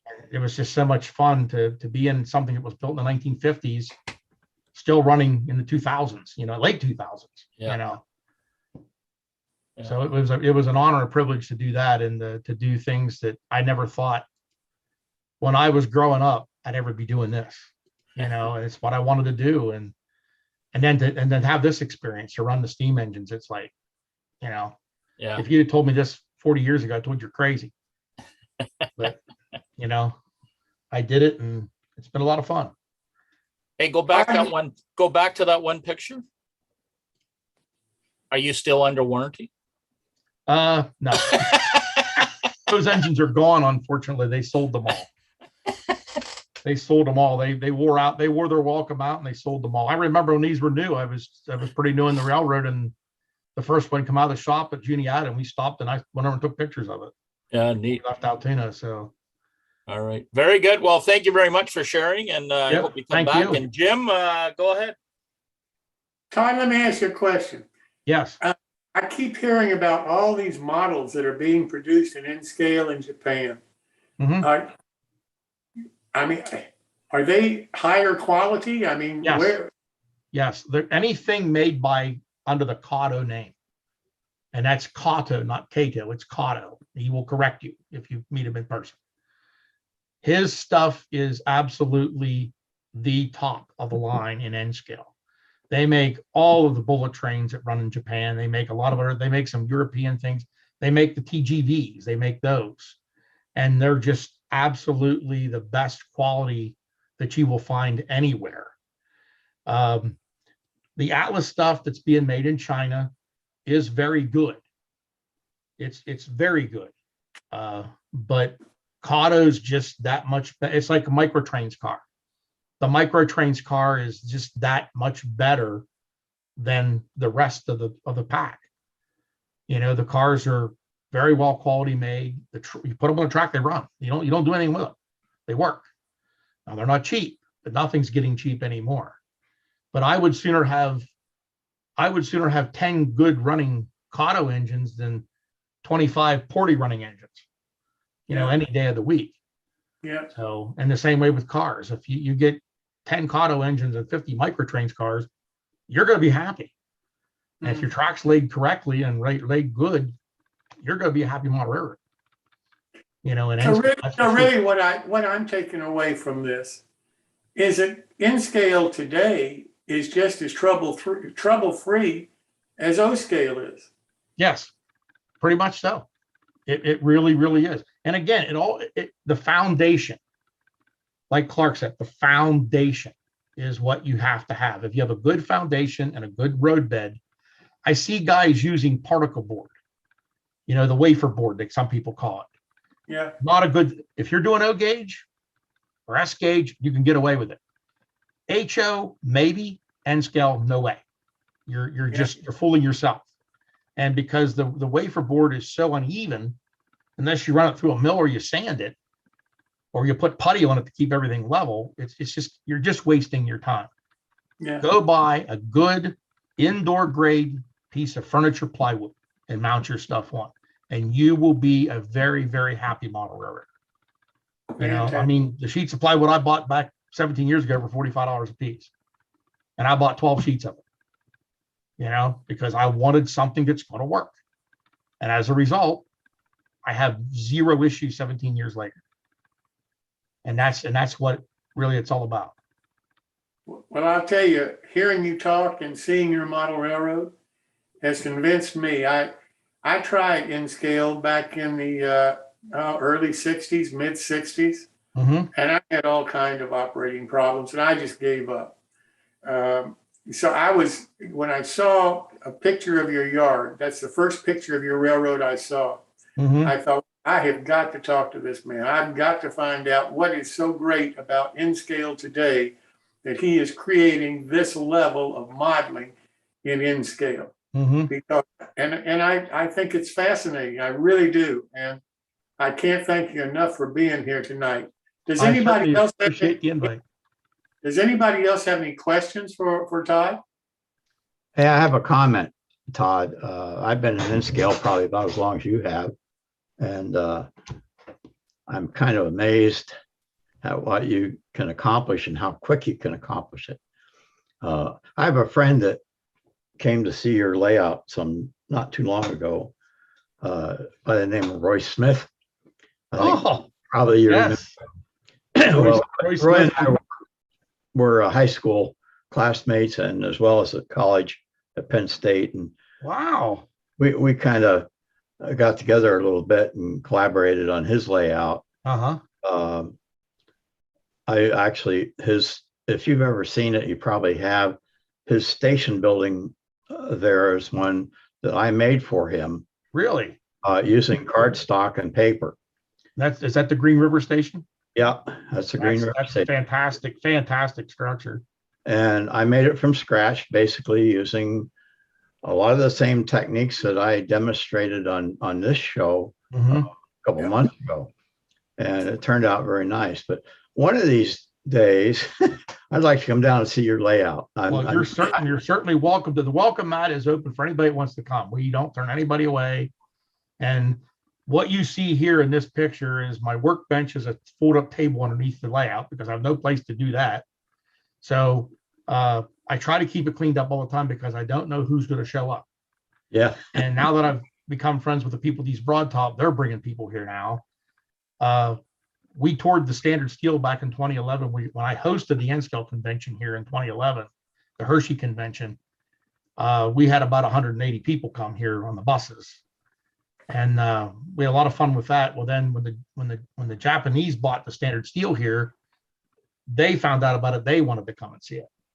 So when the owners of the Standard, the Sumitomo Heavy Industries comes in, they always make it a point to stop by. So I got to keep things cleaned up all the time because I just don't know who's going to show up. You're in Burnham. You're off of 322. 320. I'm a mile and a third off of 322 off the 322 exit at Burnham. Yes. All right. Yeah, right now I live in Western New York State, out, pretty close to Erie, not too far from Erie. Okay. Probably take me about 4 hours drive. I expect. Yeah, probably 3.5 to 4. You come across 80 and then come down from State College. Yeah. But one of these years, before I get too old to even go anywhere, I'm going to come down and take a look. Well, you're certainly welcome to do so.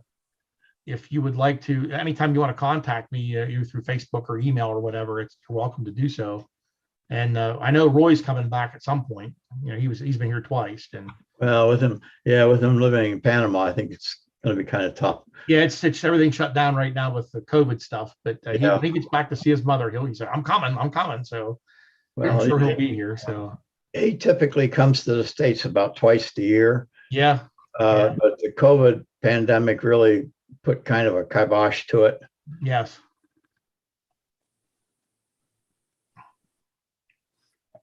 Well, this has actually been a lot of fun. I've enjoyed this. Well, I'm glad you have. And I really do want to get you to come back and show us how to do your building structures because I am fascinated by that.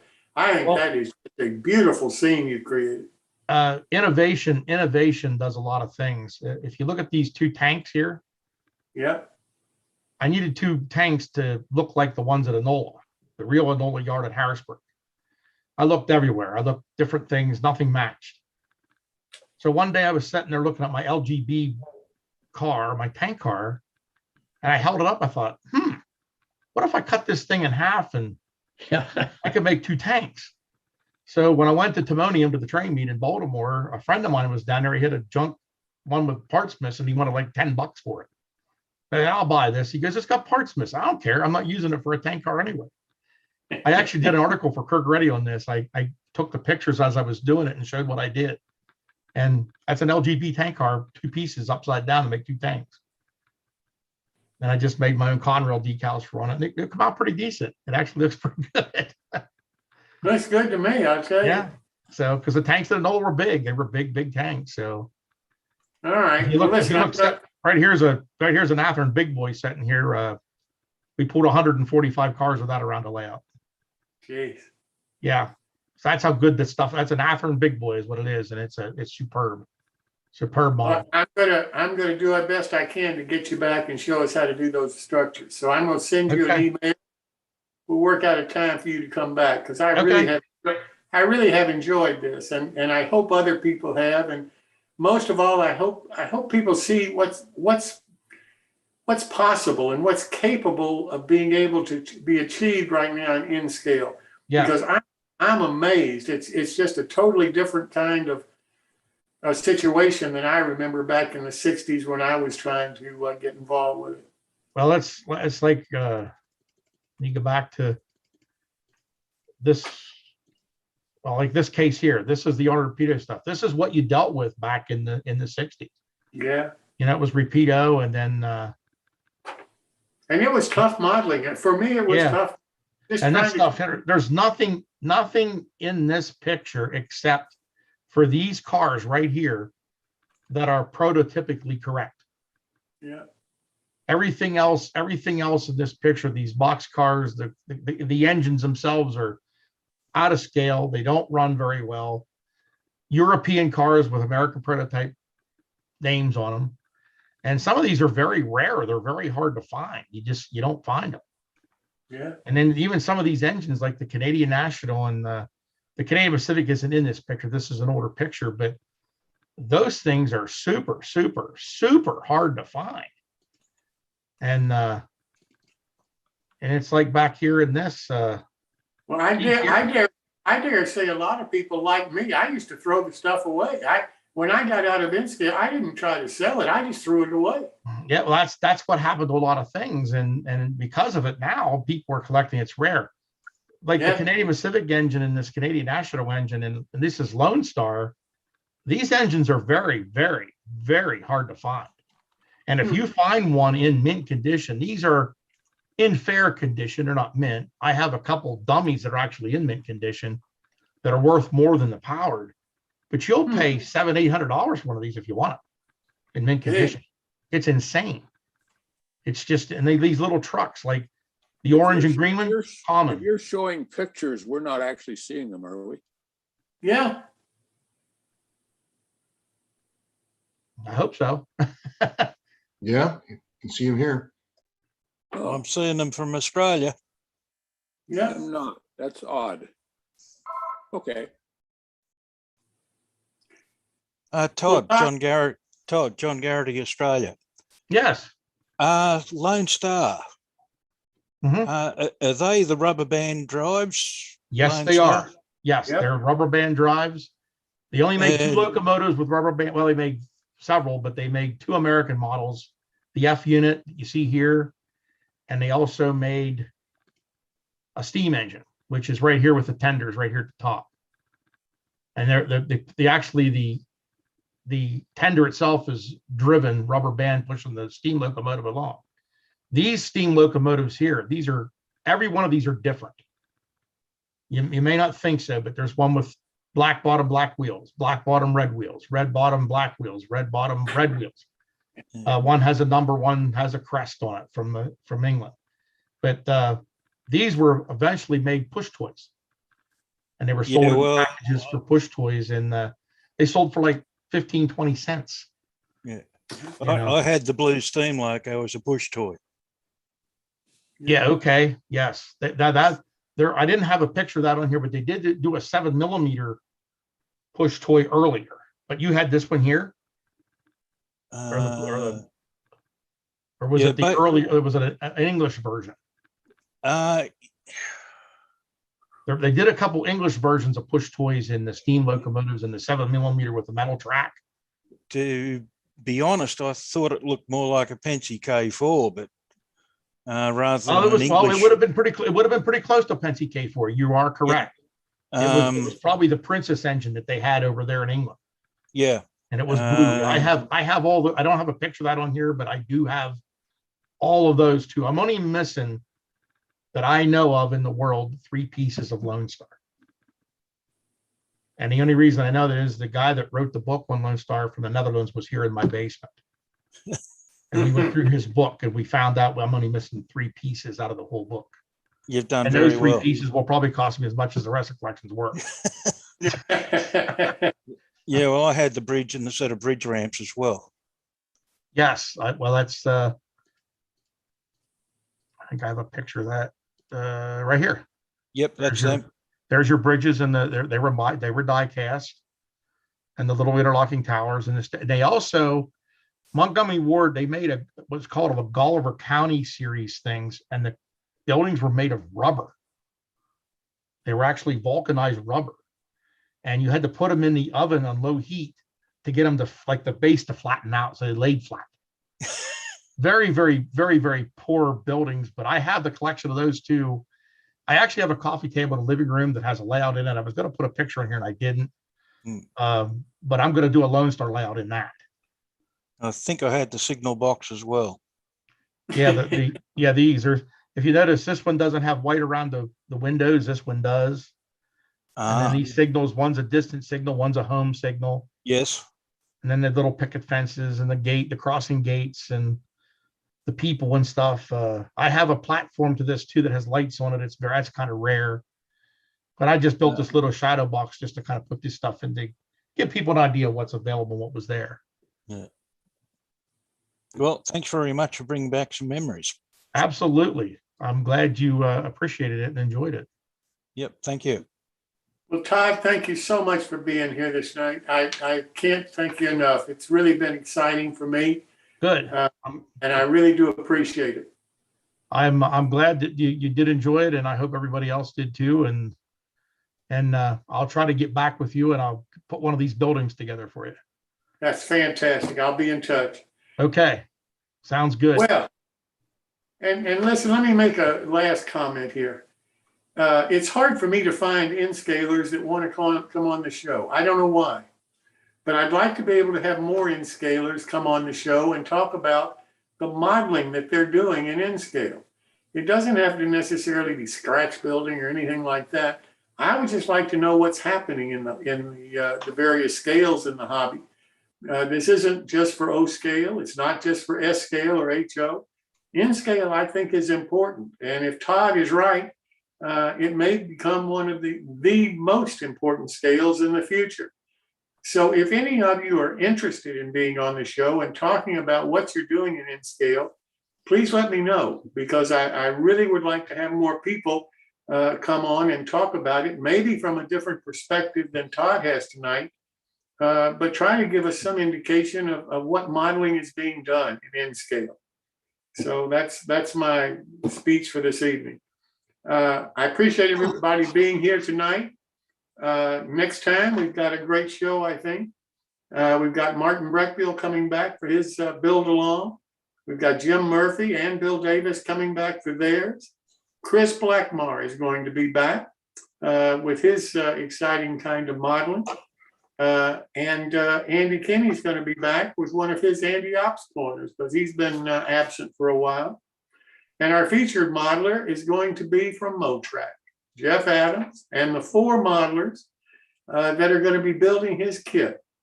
And we're going to talk to each one of them about what they're going to do, and we're going to try to figure out how we're going to run these coming shows for the 4 individual modelers building the same kit that Motrack makes in the 4 different scales. So again, I want to thank you so much for being here this evening. I hope you'll come back for our next show, and I hope you'll tell your friends about us.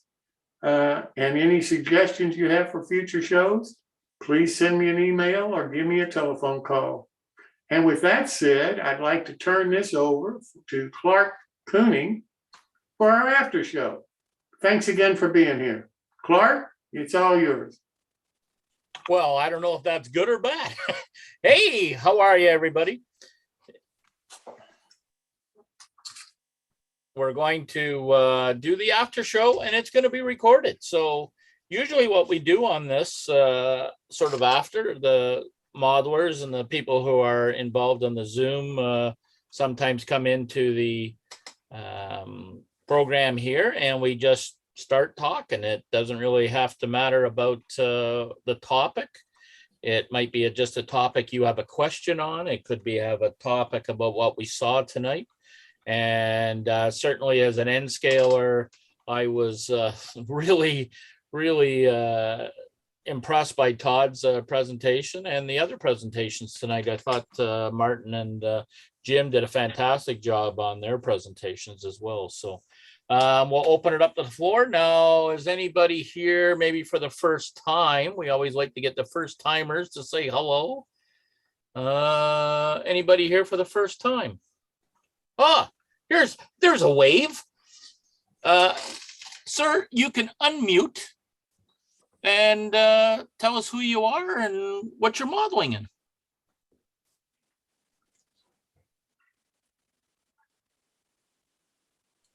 Let's see if I can unmute. Uh-oh, there's the, at least he doesn't have his evil, There's the button. background. There's There you are. Hi. Yes, I'm new to this area. I'm currently started building a home layout up in my loft space here, my condo. So I'm just kind of curious as to what was the forum was all about. That's why I joined up. I primarily model both an HO and HON3. So that's my interest. I do belong to a large model railroad club here in the LA area, but my personal layout here will be mostly narrow gauge, which we don't have any on our club layout. So it's kind of like a chance to expand in my own interests. All right. And what's your first name, sir? I don't. Bob. Bob. Hi, Bob. Welcome to the show. You don't belong to the Pasadena Club, do you? Oh, them? Yes, I'm actually chairman of the board. Oh, are you? Yeah. Oh, I happen to know several of the members, and I'm actually certified to run on the layout. Oh, good. Your former member, Karen Ely, was a very, very good friend of mine. Yes, sad to have her pass away like Yeah. that. Yeah. So Peter, matter of fact, she trained me, and she sort of with some of the other guys. Okay.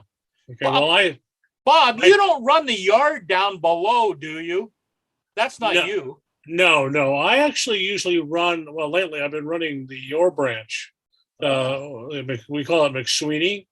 Yeah. And so that's at the south end of the room, near the south aisle. I've actually been running that of late. We just had our first post-COVID open house, as a matter of fact, which was very successful. We got a lot of people came in, and that was very enjoyable to have that many people there. Yeah. If you've been there for a show, you probably have heard me, because I do the MC duties as well at the club. So, and if you were trained by Karen, then you were indirectly trained by me, because I trained Karen. Okay. All right. Yeah. And Bruce and Mike are friends, and the gentleman who does a lot of your track work, and I forget his name now, but I'm involved with Fast Track, so I set him up with some equipment. Yeah. Mike Panton. Yeah. As a matter of fact, speaking of Fast Tracks, I have the dual gauge jig here for the number 6s. Oh, perfect. Well, so, as a HON3er myself, I'm all with you. Okay. Yeah. All right, I got about 30 turnouts to build, though. Well, no problem. If you need any help, give me a shout. Okay. But yeah, no, that's great. Well, glad to have you along, Bob. Anybody else new here?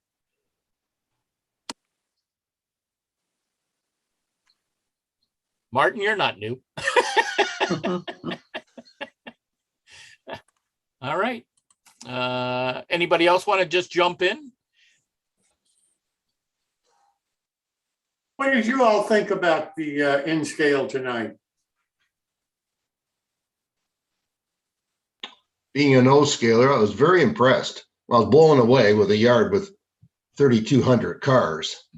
You know, we're lucky to have 40 cars on our layout in my scale, and with an average, you know, model size room for modeling. So yeah, that was fantastic.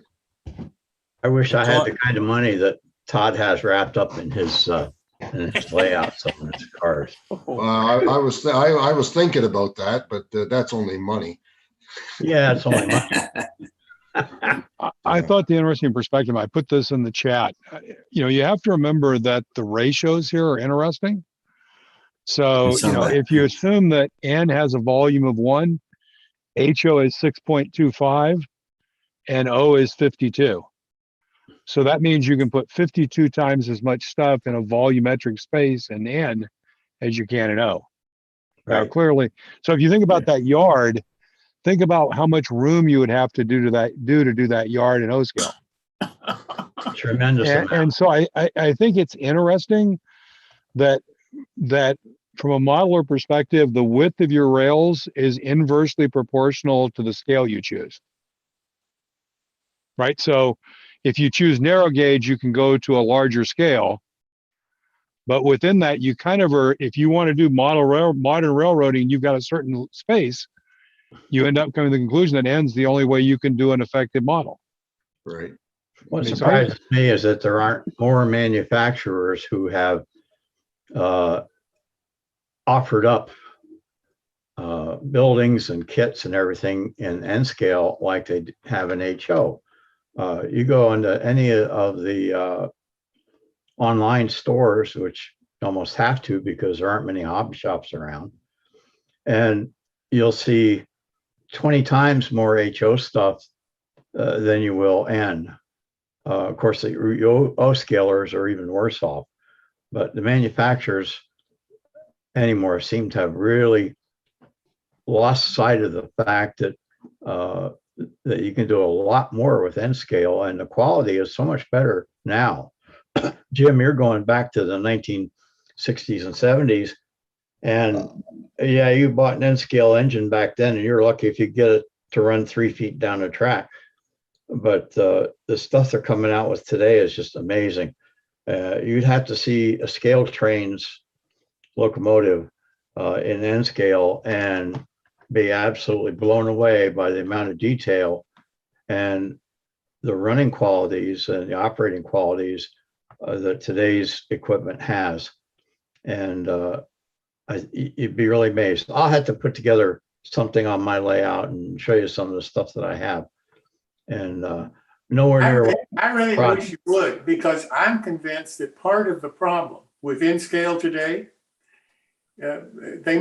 people may not be my age, but the people that are, I guess, in the 50s, the 60s and older, their memories are Inscale was not an operating scale that they could deal with, because you had to be, you know, not a modeler, you had to be a perfectionist modeler to get the thing to run around the track twice. Yeah, very true. And it just wasn't worth the time and the effort that, you know, that you had to spend to get something that was in any way an operating railroad. And I don't think the Inscale hobby is talking about the difference today versus what a lot of us remember Inscale to be. I have a question about Nscale too, because when I look at it and I look at an operating or a switch, when people build a switching module in HO and in O, I can understand how you can do that. And maybe it's just because I'm blinded by the size of it. Can you actually do switching and that kind of operation in Nscale? Absolutely. And it comes off like you can put together trains, you can, I mean, I have trouble with that concept. I'll be honest with you. And maybe it's my age. I don't know. Well, I do it all the time. In terms of operations, my layout that I'm working on now and building is designed primarily for operations. I don't have a continuous run loop. I run point to point.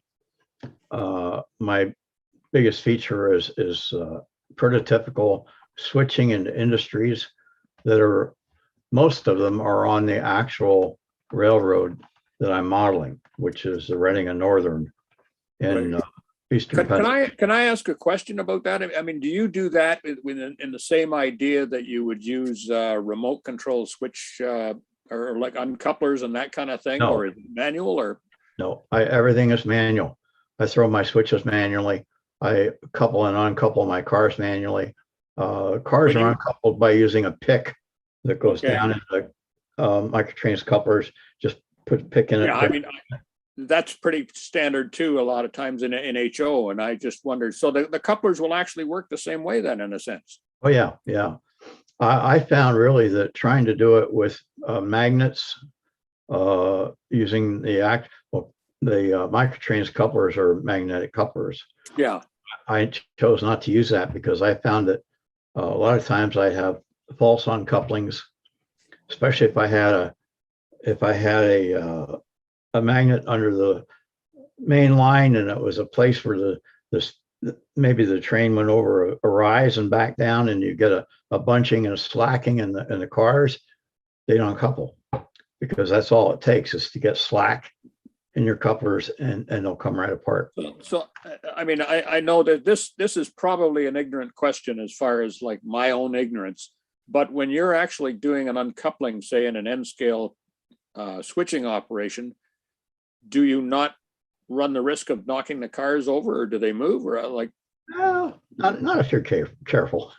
Yeah, I mean, as I say, I'm probably ignorant because I've never done it, and it's just one of these things that I look at it, and I mean that's one of the things that I like is operations. So that's always sort of kept me away from Nscale or even looking at it. well, my layout is designed as walk around. Most of it is a foot to 15 inches wide, and I can reach any track, any turnout, any car, locomotive I can reach from the aisle. So if I'm going to switch it into an industry, I stop on the main line, back up just a tad to get some slack in the coupler, stick a probe down in the coupler, a little pike, or you can even use a skewer, like a skewer stick, and just pop, coupler pops apart, you pull your engine ahead, and you've done a drop. And I'm actually, like glad to hear that. I always kind of, as I say, I guess like I've just remained ignorant on that part of it because like Jim, I looked at Nscale years ago and just scratched my head as to why anybody would have it years ago. Well, the biggest difference is you got to be able to get up close to it so that you can see what you're doing, number one. Because your couplers are tiny, the cars are tiny, and yeah, you can knock the cars off the track if you're clumsy about it. But I prefer that over trying to use tortoise switch machines and electromagnetic uncouplers under rails and all that kind of stuff. Because I much prefer to actually do it in a manner that say like a real railroad, like in HO, the Sergeant couplers. Right. They were ideal because you actually had to use them the way that the real railroads used couplers, and that actually burns up time. So on a small layout, it makes the operating actually interesting. That's my theory, and like others are welcome to have their own theories. And I'll shut up because you answered my question. But I was always curious about the operating of it, despite what Clark might say. But no. Now I'm gonna just refresh your memory because it is your birthday. So please. Do you remember this layout in Milwaukee? Oh yes. Now Yes, I that is a do. fantastic Nscale layout. Yeah.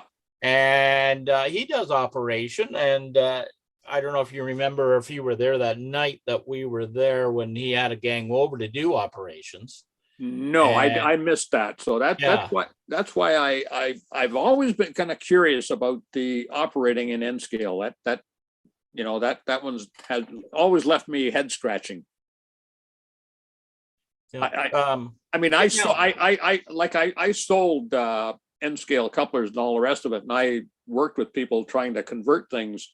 Yeah. When I worked with the hobby end of it, and it always baffled me as to, you know, like, could you actually do anything with this stuff? Yeah. But and I think some guys now, I know a couple of older guys who are into Nscale, and instead of switching one car, they'll maybe switch 4 cars. So they're kind of in a string. But they have also bigger industries. So like they might switch out 5 or 6 grain cars, and you know, rather I mean, than I love that end of Nscale where you can get the panorama and the fact that you can actually get a whole train.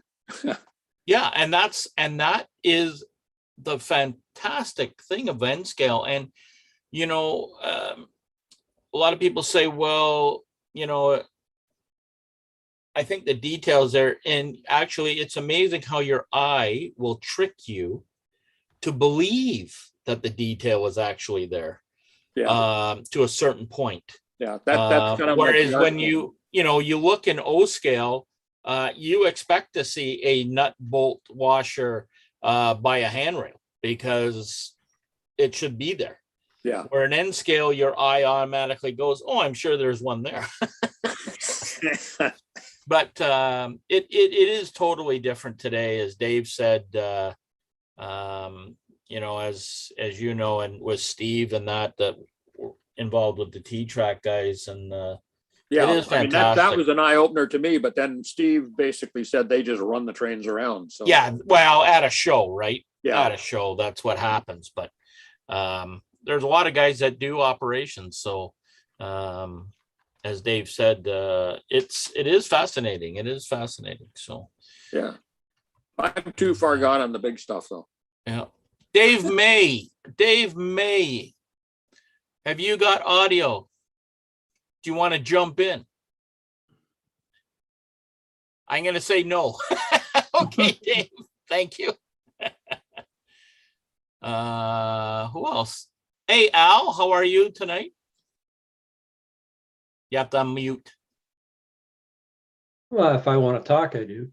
Oh, I see you're in one of those moods. I'm good. How are you? I'm good. I just got my snow blower out and greased it and oiled it, so I'm ready for, you know. Yeah. Don't mention that, please. Yeah. But I put it back for a while. It was spectacular up here last week. The colors and everything were almost as like Dave Silvernail's layout, all nice and fall. And then all of a sudden it's rained since, I don't know, Thursday, and has never stopped. So I don't know if there's many. Count yourself lucky. Rain still has color. It's the other stuff that's all white. I know, but there isn't much leaves left on the trees up here now. You know, The color's all on the ground now. That's right. We lived in Costa Rica, we wouldn't have to worry about this. No, you just don't worry about hurricanes. Yeah. Yeah. We're supposed to have rain here. Only for about another month. So I've always been fascinated with Costa Rica. And I met a guy in, the train conventions. Actually, it was in Amherst. We got chatting and he said, I've lived in Costa Rica for 30 years. He says, it's great as long as you got a screened in porch.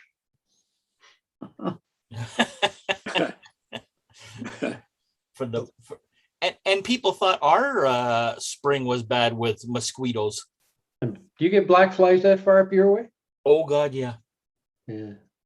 That goes without saying. I have left the lawnmower running and ran for the house. So, but yeah, it's it can be. Apparently At the airport in the spring, there was a pilot landing, and the guy said, "Well, you'll have to go around one more time." He says, "We got 4 mosquitoes and 18 black flies ahead of you." I worked up in the Yukon for a while, and they have T-shirts that they sell at the airport and all the variety stores, and it's called the Yukon Air Show, June 1st to September 1st. It's got a big picture of a mosquito on the front. Right. Hey, Clark. Yes, John. I'm going to take exception to the kind of, let's call it, everything ran bad in the 80s and 70s with Nscale. You're right. If you picked your brands, and a lot of them were not US brands, if you picked the Rocos, the Fleischmans, and some of the other stuff that was around at that time, you could get very, very sweetly running Locos that would run forever. You are correct, actually, yes. But they weren't necessarily, if any of them, North American prototype stuff. Yeah. I've got an Aurora postage stamp locomotive. It was made by Trix. It's an F3. Yes. Don't put a scale ruler near it anywhere to compare it with today's F3 dimensions. But hey, it was an F3 outline. It ran on 9mm tracks, and the thing ran like a Swiss watch. It did, and I have an ABA unit of the same thing. Okay. There's not much paint left on it, but hey, well, I repainted mine, so yeah, it ain't original by any stretch of the imagination. And given it was a brush painted paint job, yeah. As Todd mentioned, John, about the Fleshman, Rocco, even the Trix stuff, and Arnold. I had an Arnold steam locomotive that ran beautifully. I've still got one. It's the Bavarian S3 Pacific, S36 Pacific. Okay. It's a 4-cylinder job, or the prototype was a 4-cylinder job. And Arnold did a Rheingold set in blue and cream that looked absolutely magnificent. So I've got that matched up against one of them. Yeah. But in general, though, when you went to go buy a set at that time in Nscale, unless you were buying the F7 or the F3 or that in the postage stamp set, boy, it was hit and miss on stuff that ran. Well, you had the F3, but Trix also was doing a K4 at the time that was just about unbreakable as well. Again, it was a Trix K4. It was 1980 standard. Don't put a scale ruler all that close to it, but yes, it looked like a K4, and it could tow a significant number of boxcars behind it. Right. Where you got your boxcars from and how well they ran, that was another argument. Yes. Really, really tough to put in the MBWs on though. Yes. Well, you talk about operas. I wish Jim was still on here, but back in the mid-late 70s, I think it was 1977, I went to a P&R regional convention in Vancouver, BC, and there was a guy there demonstrating an Nscale layout with operating overhead wire. He would slip a piece of paper under the wire, and the locomotive would come to it and stop. Now, I don't remember. I think this guy was Canadian. Reiger is a name. It's been a long time ago, so I don't remember exactly. But but he had operating overhead wire and Nscale. Yeah, Yeah. look, the Europeans had operating catenary on Nscale at least from the early 80s, and it ran as well as power coming up from the track. In fact, that was one of the tricks. Certainly the Fleischmann locos and the Roco locos, you had a switch on the loco where you could select either pantograph feed or track feed. So with DC, you had the capability of running two trains on the same track, one being fed off the overhead, one being fed off the track. So Yeah. And that solved a lot of the electrical issues. yeah. And the beauty of the pantograph was it was basically self-cleaning. So as your pantograph skating along on the overhead conductor, Right. it's got some upward spring in the pantograph to keep it in contact. And it's effectively scraping any corrosion that you're getting on that upper wire clean off. Yep. So your electrical conductivity to the motor, if you're running a well set up overhead with some of the Fulgurex or Sommerfeld overhead that was available, the performances could be pretty darn good. Yep. But it took a fair bit of setting up. Yeah, I'm pretty sure this guy was using scratch build overhead. Yeah. And as far as operating, a few years ago, I had a kind of unique experience. I did a period of about 4 or 5 days. I operated on an N-scale layout, an HO scale layout, and an O scale layout. And I did not believe it when I was told that they were operating N-scale using picks for uncoupling. But after you derail the first couple cars uncoupling, you get the hang of it. The operation was just fine. Yeah. I don't know how much notoriety he got outside of the Puget Sound area, but a guy named Al Frask had a really nice N-scale layout that he operated regularly. He has since moved out of the area and the layout's been torn down. But another N-scale layout down in Olympia, Washington, that's a huge layout that he operates fairly regularly. I have seen it a number of times in open houses, but I haven't gotten down there for an op session. Is Jim Yonkins has a great N-scale layout, and they operate regularly, and with picks uncoupling. Yeah. So and like you say, there's little tricks to it. You know, you may want to put your finger on one car and use the pick, and you learn all those little tricks as you go. So, but one thing with Al's, he used skewers, but he shaped the ends and polished it so it was tapered and smooth. And since operating on his layout, I've started using round toothpicks in a handle as the picks for my HO. O scale is a slightly different animal. There's a little plastic pick that I forget who makes it, that Lee, the guy that he started using down there, that worked well.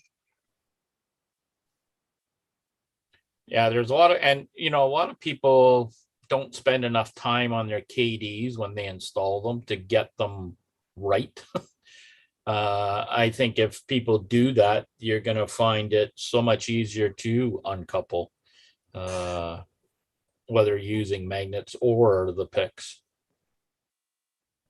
So. Well, the thing I found with the KD magnets is the between the rails magnets, they don't pull the pins far enough apart. No, to really work. You need the under the ties. Yeah. And nowadays, have not done it and probably won't, but I think I would go with the rare earth magnets under the ends of the ties. Yeah, I've experimented with that myself, Ted, and I've had mixed results. I think I should go to a bigger earth magnet than what I was using. So Yeah, most of my freight cars, I cut the glad hand pins off. yeah. I'm leaving them on passenger cars, and I'm going to use magnets to uncouple passenger cars, but you can't get a pick in with the diaphragms. So. Right. And I've made my own. I thought I had it handy, but yeah, here it is.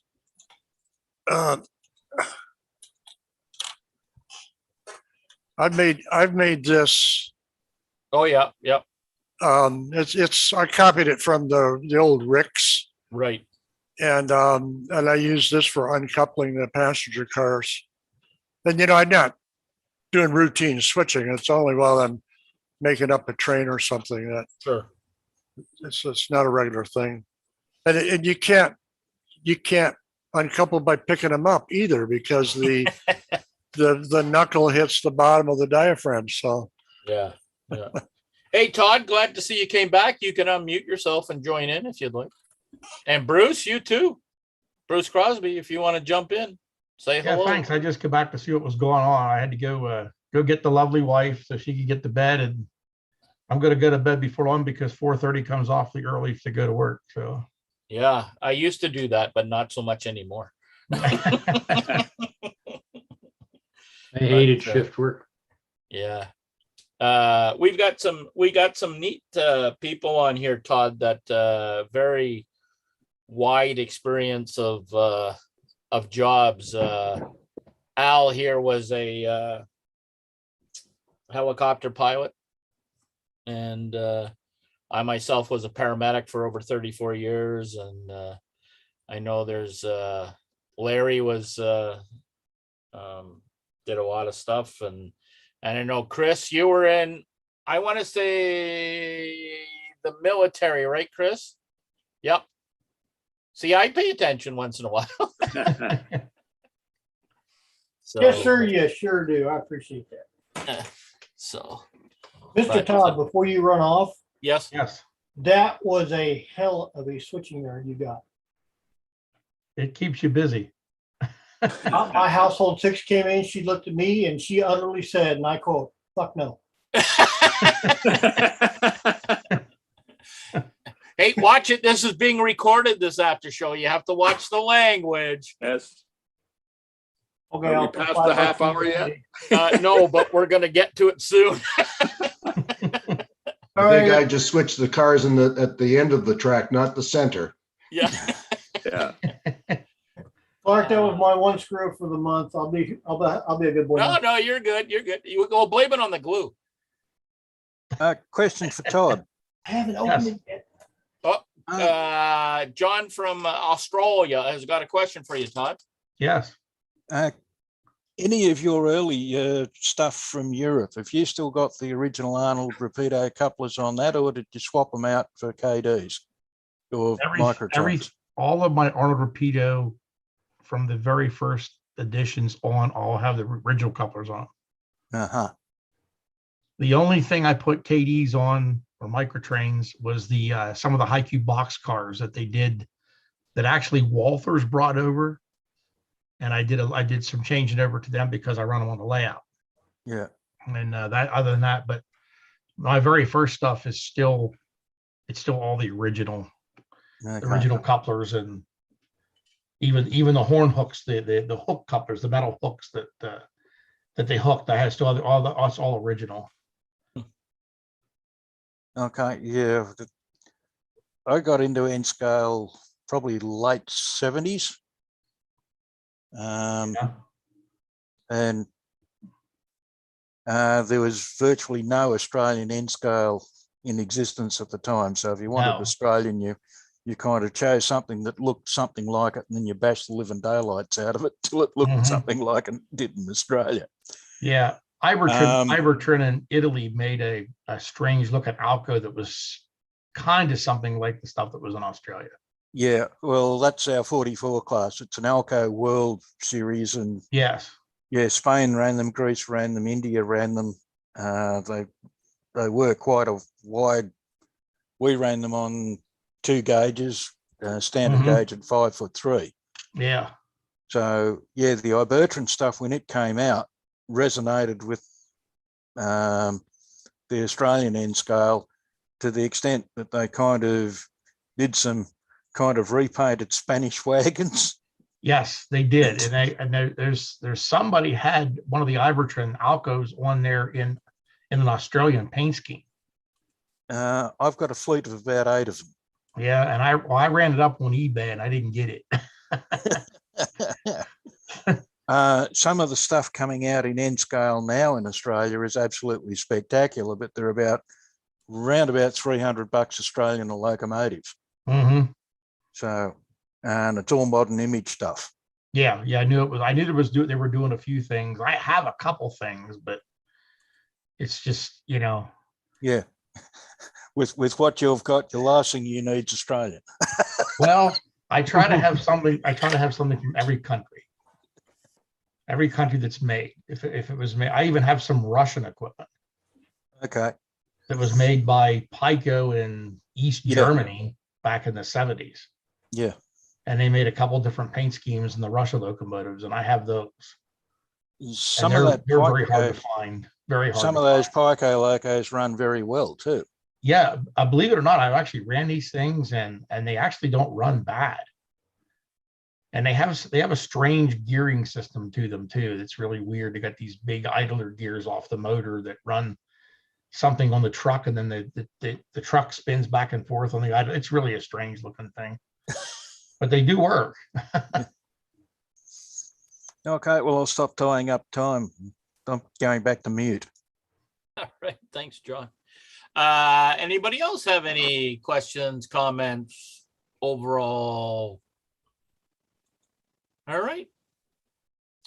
Go ahead, Todd. Sorry. It was a pleasure, and I enjoyed it, and I'll join you again here at some point.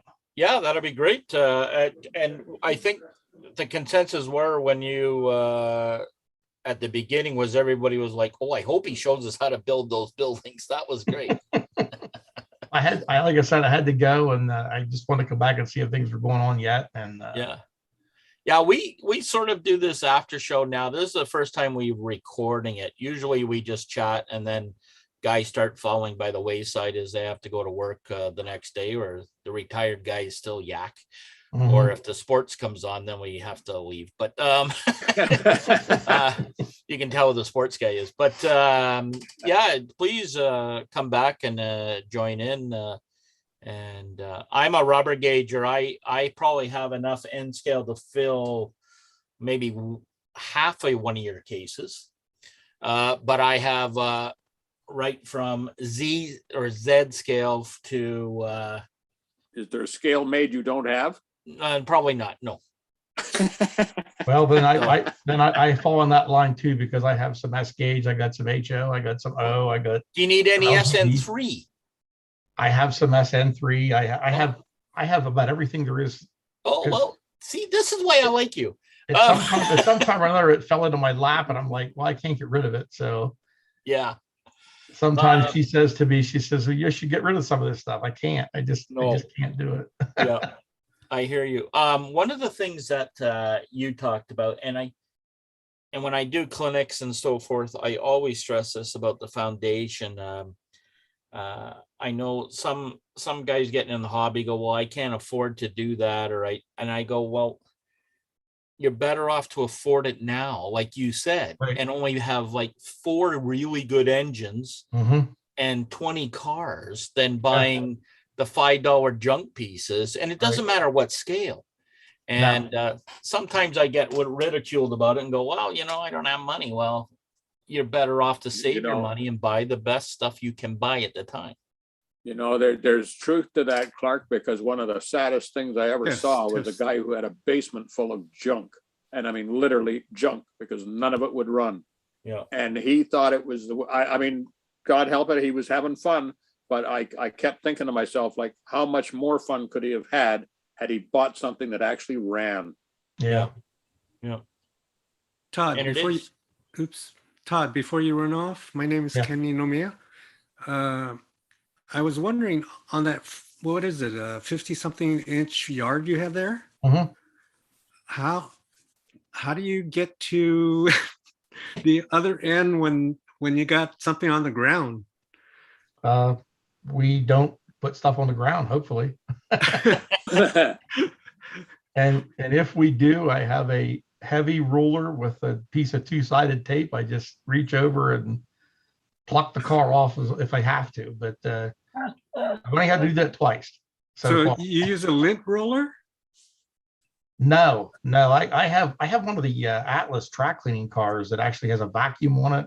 I run that through the yard. Oh, I And meant that to pick cleans up all a the- car. Oh no, to pick up the car. I never thought of that. A lint roller would work. Yeah, that might. You know, Another that's- use- that's big why- that's why I don't go for all the detail parts, because if you do stuff like that, the detail parts fall off and they get broken off. And if you lose a detail part, that's you ain't finding it.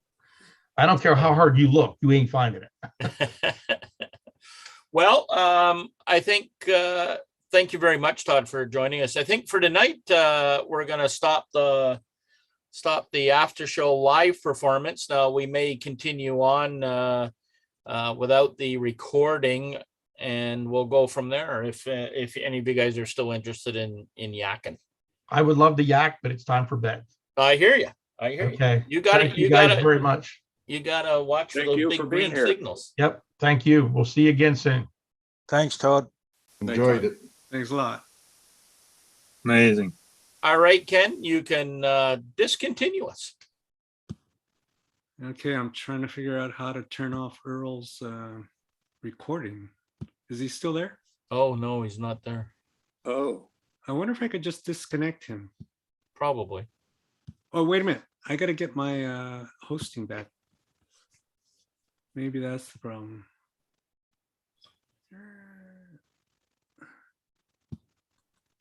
Mr. Al, I have a question for you, sir. Me? Yes, sir. Shoot. On your slicer, how soon can we see that coming up on the website? Be a few weeks yet. Cool. I'm making, I got 200 in production, Nice. but I'm only about halfway through. We had trouble getting steel right off the bat, and we've had trouble getting fasteners. And steel's gone up, tripled in price in the last 8 months. So Good blame it thing on I had a COVID. prepaid price. You know, how do Oh, you you get hush, that? Clark. Boy, I had down a little harder. You're getting an Nscale one for sure. I've got your the sander and the repeater, and I absolutely love it. So I'm excited to get one of these slicers in my stash as well. well, we had a few little, few last minute changes to make to it, but it's improved. So Hey, Ed, Caddy, are you listening? Oh, there's Yes, Earl I am. back. Oh, he's back? Earl's back now. Okay, you can stop recording. Earl. Oh, Yeah. Earl. You can I'm stop here. You can stop recording now. Okay. hey, Clark, Yes, sir. And now, you thinking of going to Amherst now the border's going to open? Yes, I am. I'm thinking about going to that. That would be probably, and it'll be, at Christmas, I'll make a decision, but yes. Yeah, I don't know. Not sure. hey, Ken, you're also still on YouTube. Yeah, should we turn that off too? Yeah. Yeah, turn everything off. Okay. I didn't know I what already you guys, booked for Seattle. I don't.